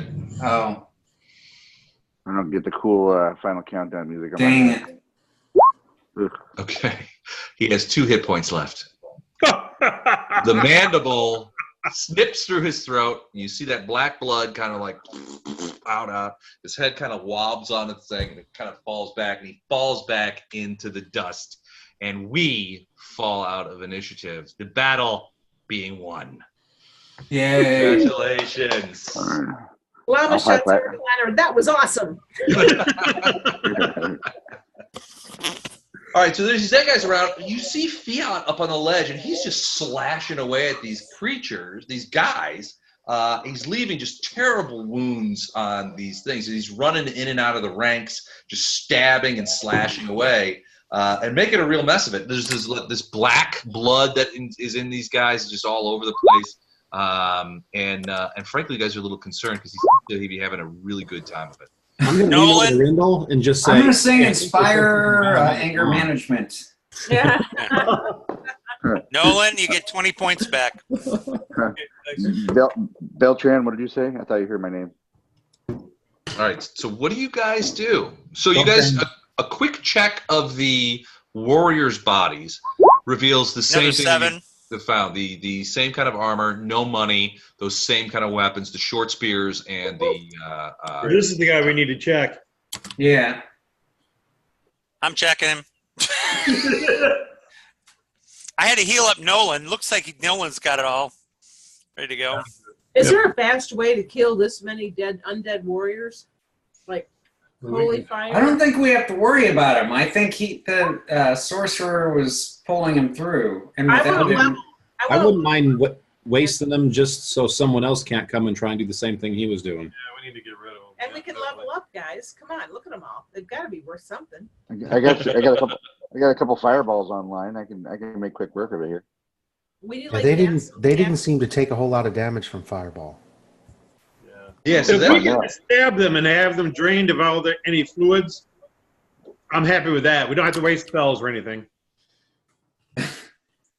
It would take a while, probably considering the number of these guys. Even if you guys were being super efficient and just went from person to person and did a coup de grace, you could coup de grace one guy every 6 seconds. There's a couple of hundred. It's going to take you 15, 20 minutes to get all these guys. But basically, I'm assuming that you guys just go from person to person, just slash their We're just going to each of us is going to do that, yeah. You bet. Yeah. I mean, there's no way I'm walking away. I sing the Prozac song to Fiat. I'll tell you what, so by the time you guys get done kind of walking through these ranks and cutting these guys, nothing happens to the blue to the blue thing, and they don't react. I mean, they still, their throats slashed, their abdomens cut, their guts and black oil blood on the ground. There's so much of this black blood on the ground that it's literally rolling off of the 10-foot cliffs into some cases onto the lower places. It's rolling out of there. There's so much. Can we collect the blood? Is it black? Is it oil? Can we burn it? I don't know if it's oil. It's axles? black. It's not like regular blood. Well, can we refer to our the books that we've collected, or do a knowledge check? You can do knowledge nage, maybe knowledge undead, knowledge arcana. Okay. Let's see. All right. It takes about 20 minutes, but yeah, I mean it's butchery. But the weird thing is they never fall. Their eyes stay open. They never move. They just stand there with their throats slashed, bleeding all over the place. All right, I did a knowledge check and came up with 23. 23. So as far as this blood, you know that certain types of undead have a kind, rather than blood, the blood in their veins especially if they used to be human, the blood in their veins will have rotted and changed. That it helps to carry the necromantic energy, and sometimes that blood contains within it a certain kind of, a certain level of necromantic energy. It doesn't radiate magic or anything, but I don't know, could be valuable to an alchemist or something. I mean, honestly, there's just so much of it, and it's so repugnant that I mean, unless you have something to carry it in, it's not like you're gonna fill up a wineskin full of this shit and go back. What's on the dead magic user? All right, so you guys search his body. So the thing about this guy is he's definitely not undead. The magic circle that he lays in is still pulsing with energy, which means, it had its own magical energy regardless of him personally. He has a couple of things on him. One of the first things that you notice, though, is that he has no money on him. Nothing at all like that. What he does have... He got the tech magic, so we'll go after the magic stuff first. Okay. He has a sword, a bastard sword. He has a small sort of amulet on a chain around his neck. He has a single gauntlet, right hand, and a cloak, all of which radiate magic. So a ring, a sword, an amulet, a cloak, and a gauntlet. Is someone writing this down? Nope. All right. Let me, Les, you have such a wonderful voice. Hey, Les, there's only 5 items. There's 9 of us. Well, but we'll have an inventory. That's, I just read the book. You guys have to sort out the interpersonal relationship problem. Actually, I've still got. Also, remember, we don't necessarily need to write this down because it's being recorded. Yeah, I've still got some stuff from a booty list, so I'll add the stuff to this list. Okay.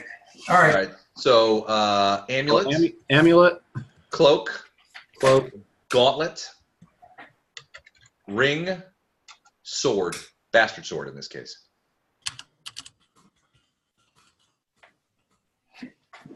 Okay. Does anyone want to do some spellcrafts to identify it? Yeah. I can. All right. What do you want to do first? Let's just start with the amulet. If anyone who's got spellcrafts wants to make a check just to make sure we get them all. Yeah, I got 13 on it. On the amulet? 24 for spell check for me. Okay, so Doug, 24 is more than enough. The amulet is not an amulet. It is a periapt of wisdom. Plus two. Ooh. Which tells you that this guy was not a sorcerer. Yeah. He was a cleric. Yeah. He also did mass wounds, or tried to.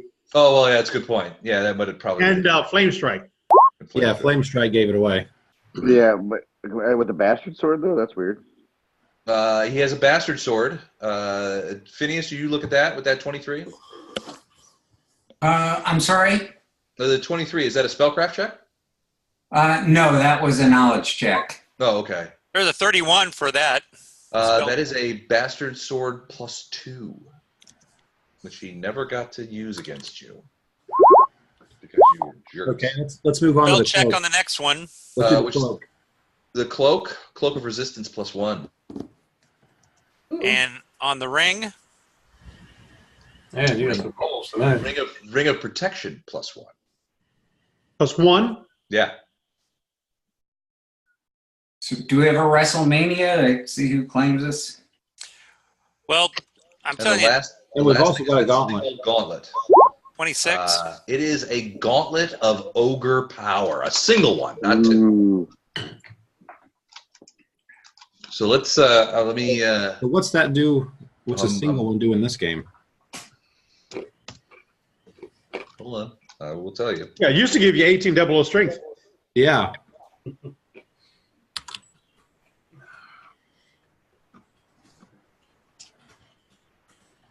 Huh. Hold on a second. I'll find it. Yep.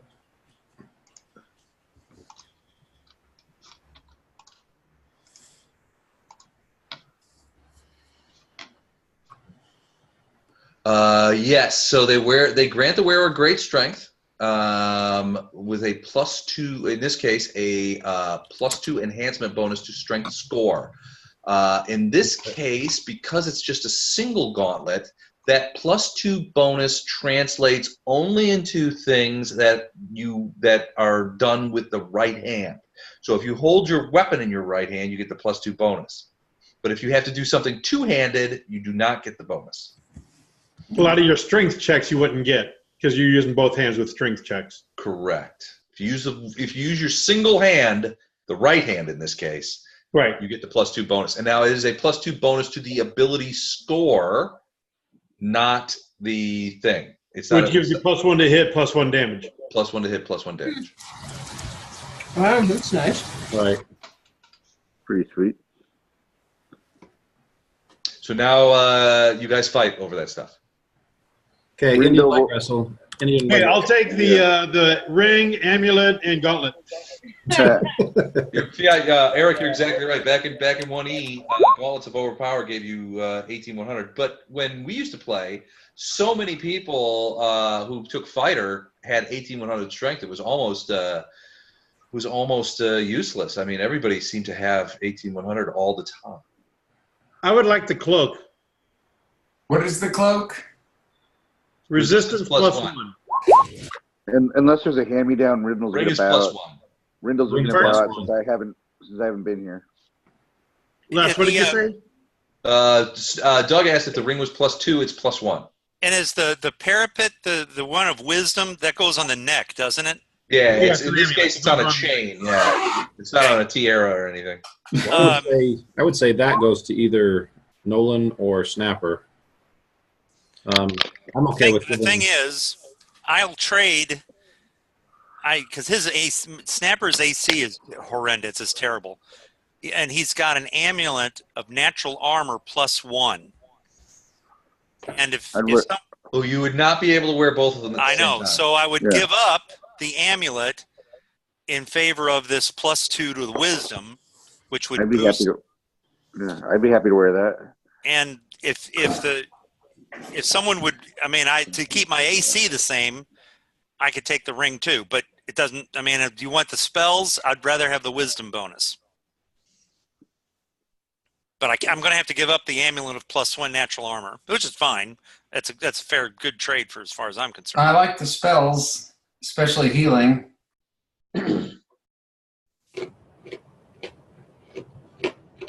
But I'm telling you, I am absolutely useless, in fighting. Llama, what kind of weapon do you use? Scimitar. Do you use a scimitar in one hand and just leave your other hand open? I can do it either way. Or do you use two hands on your scimitar? Usually uses it two-handed. Yeah, usually two-handed. So Bjorn should get the gauntlet because he's always one-handed. Right. What about the bastard sword? Well, just like +2 bastard sword. I'm thinking Llama might get the sword. If she's two-handed anyway, that bastard sword, it's going to be a. Isn't that a? It's not a martial weapon, is it? Is that an exotic? It is. Bastard swords are not exotic. It's martial. It's just martial. It can be used one-handed or two-handed, though. So yeah, the damage goes up, but your crit range goes down if she switches to that. True. Yeah. I've got a +1 scimitar, I believe. Hang on.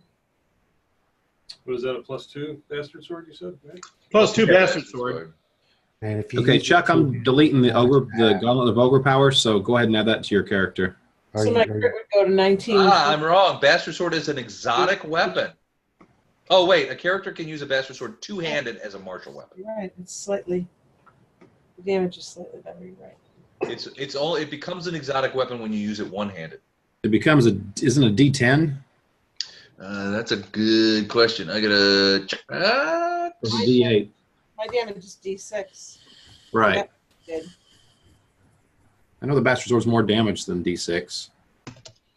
But I think it only crits on a 19 or a 20. It only crits on a 19 or 20. What's Bjorn using? What do you have, Bjorn? A long sword. Huh? I have a long sword, but I also have weapon focus and specialization in a long sword. Oh, okay. So yeah, he's going to change it anytime soon. If I were to take a bastard sword, I would lose a whole bunch of stuff. I have a shield too. Is it He does. Bjorn's got a shield. Can Llama go two-handed there? Are there any complaints with me taking the cloak? Not from Snapper. Go ahead and take it. Bastard sword one-handed is D8. Oh, it's D10. Bastard sword one-handed is D10. You're right. Double, only times 2 damage. Crits on a 19 or 20. Hold on a second. I'd love to see the Hobbit wield that. It's worth giving up, I guess. Bastard sword. Yeah, you won't crit as often, but you got a D10 instead of a D6. Yeah. And +2 instead of +1. Right. Which that'll give you guaranteed an additional 1 damage. Yeah. Yeah, I'll take it if that's. I really did like my scimitar, but. I'm going to put your scimitar in the pool, if you're okay with that. I'm okay with that. Okay, then you got the +2 bastard sword then. Yay. Okay, anybody got a problem with me taking the para thing? The what? The periapt wisdom. Periapt. Yeah, no problem there. I'll Nolan. take the amulet of wisdom. So Oh, yeah. All right, then I'm giving up the amulet. Natural armor +1. Natural armor +1. Right. Okay, frontline fighters. Who does not have a ring on or a necklace of some who sort? doesn't have a necklace on? I And have I'd throw Nolan in this mix too. I have nothing, but I don't need anything. I mean, I'm happy. Yeah, Nolan doesn't have anything. He's got the lowest armor class too for So why don't we throw the What's armor? your armor class? 17. Oh shit! I Why thought don't we mine was throw low as 19. Why don't we throw the amulet at Nolan? Is everybody okay with that? Yep. Yeah. Okay. I'm good. So Nolan, you got the amulet +1. In the future, Llama's armor class is really low too, but not. I mean, I'm happy with the sword. Don't get me wrong, but I'm going to try and keep buffing her whenever I've got. Can we give her the spells. ring? okay. Well, the shield of faith. If you just throw that on me periodically, Yeah. great. So the only thing we got left is we've got the leftover +1 scimitar, and we got the ring of protection +1. Can we give Llama the ring also? Yeah, she's in front. Yeah, absolutely. give it the front line. Yep. Got a +1 AC. It's a deflection, so yeah. And Doug? Yeah. What's your AC when you take the amulet off? 19. Oh, it goes down to 19. Okay. Yeah. So yeah, I would get it. Oh, give wait. it to her. I've got a ring of protection. I'm sorry, guys. She's already got one. Hey, Nolan, do you have a ring of protection? Hey, It won't stack. Oh well. Nolan, do you have a ring of protection? No, I don't. Nolan, take the ring and give Llama the amulet. She's got an amulet too already. yep. I got +2 on the amulet, or +1 on the amulet. Nolan, take both. They don't stack. Oh yeah, they do. One's Natural armor. Yeah, one's they do. natural armor. I mean, You're right. yeah, those two things stack. Yes, they do. Yes, they do. What's the +2? I guess I got a niche. I got a 21 armor class. I thought the +2 was going to go away. Unless That's what's right. Wait a minute. My AC might even be lower because You've got bless and other stuff. I got bless and No, prayer going. I'll go. that didn't add to your AC though. Unless Yep, my AC without all the spells is 17. Okay. so you're going to be on the front line less than Nolan will be. Oh yeah. No, you're right. Yeah. But my wisdom, that takes my wisdom up to 21. So I got a +5 bonus. So no, that's fine.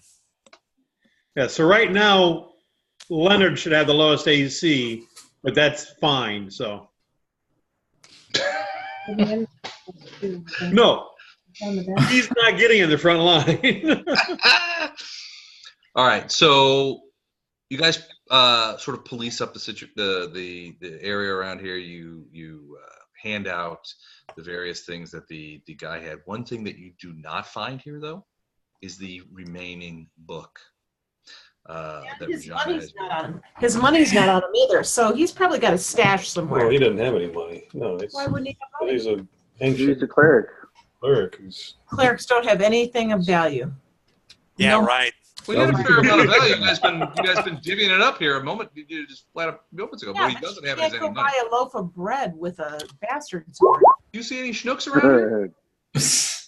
I guess you can, but Hey guys, I'm going to bed. Yeah, I'm You going to bed can't buy too. a loaf Hey, of bread with a basket before we for it. break up, make sure everybody goes the maximum hit points. Yeah, There. we all did. Thank you.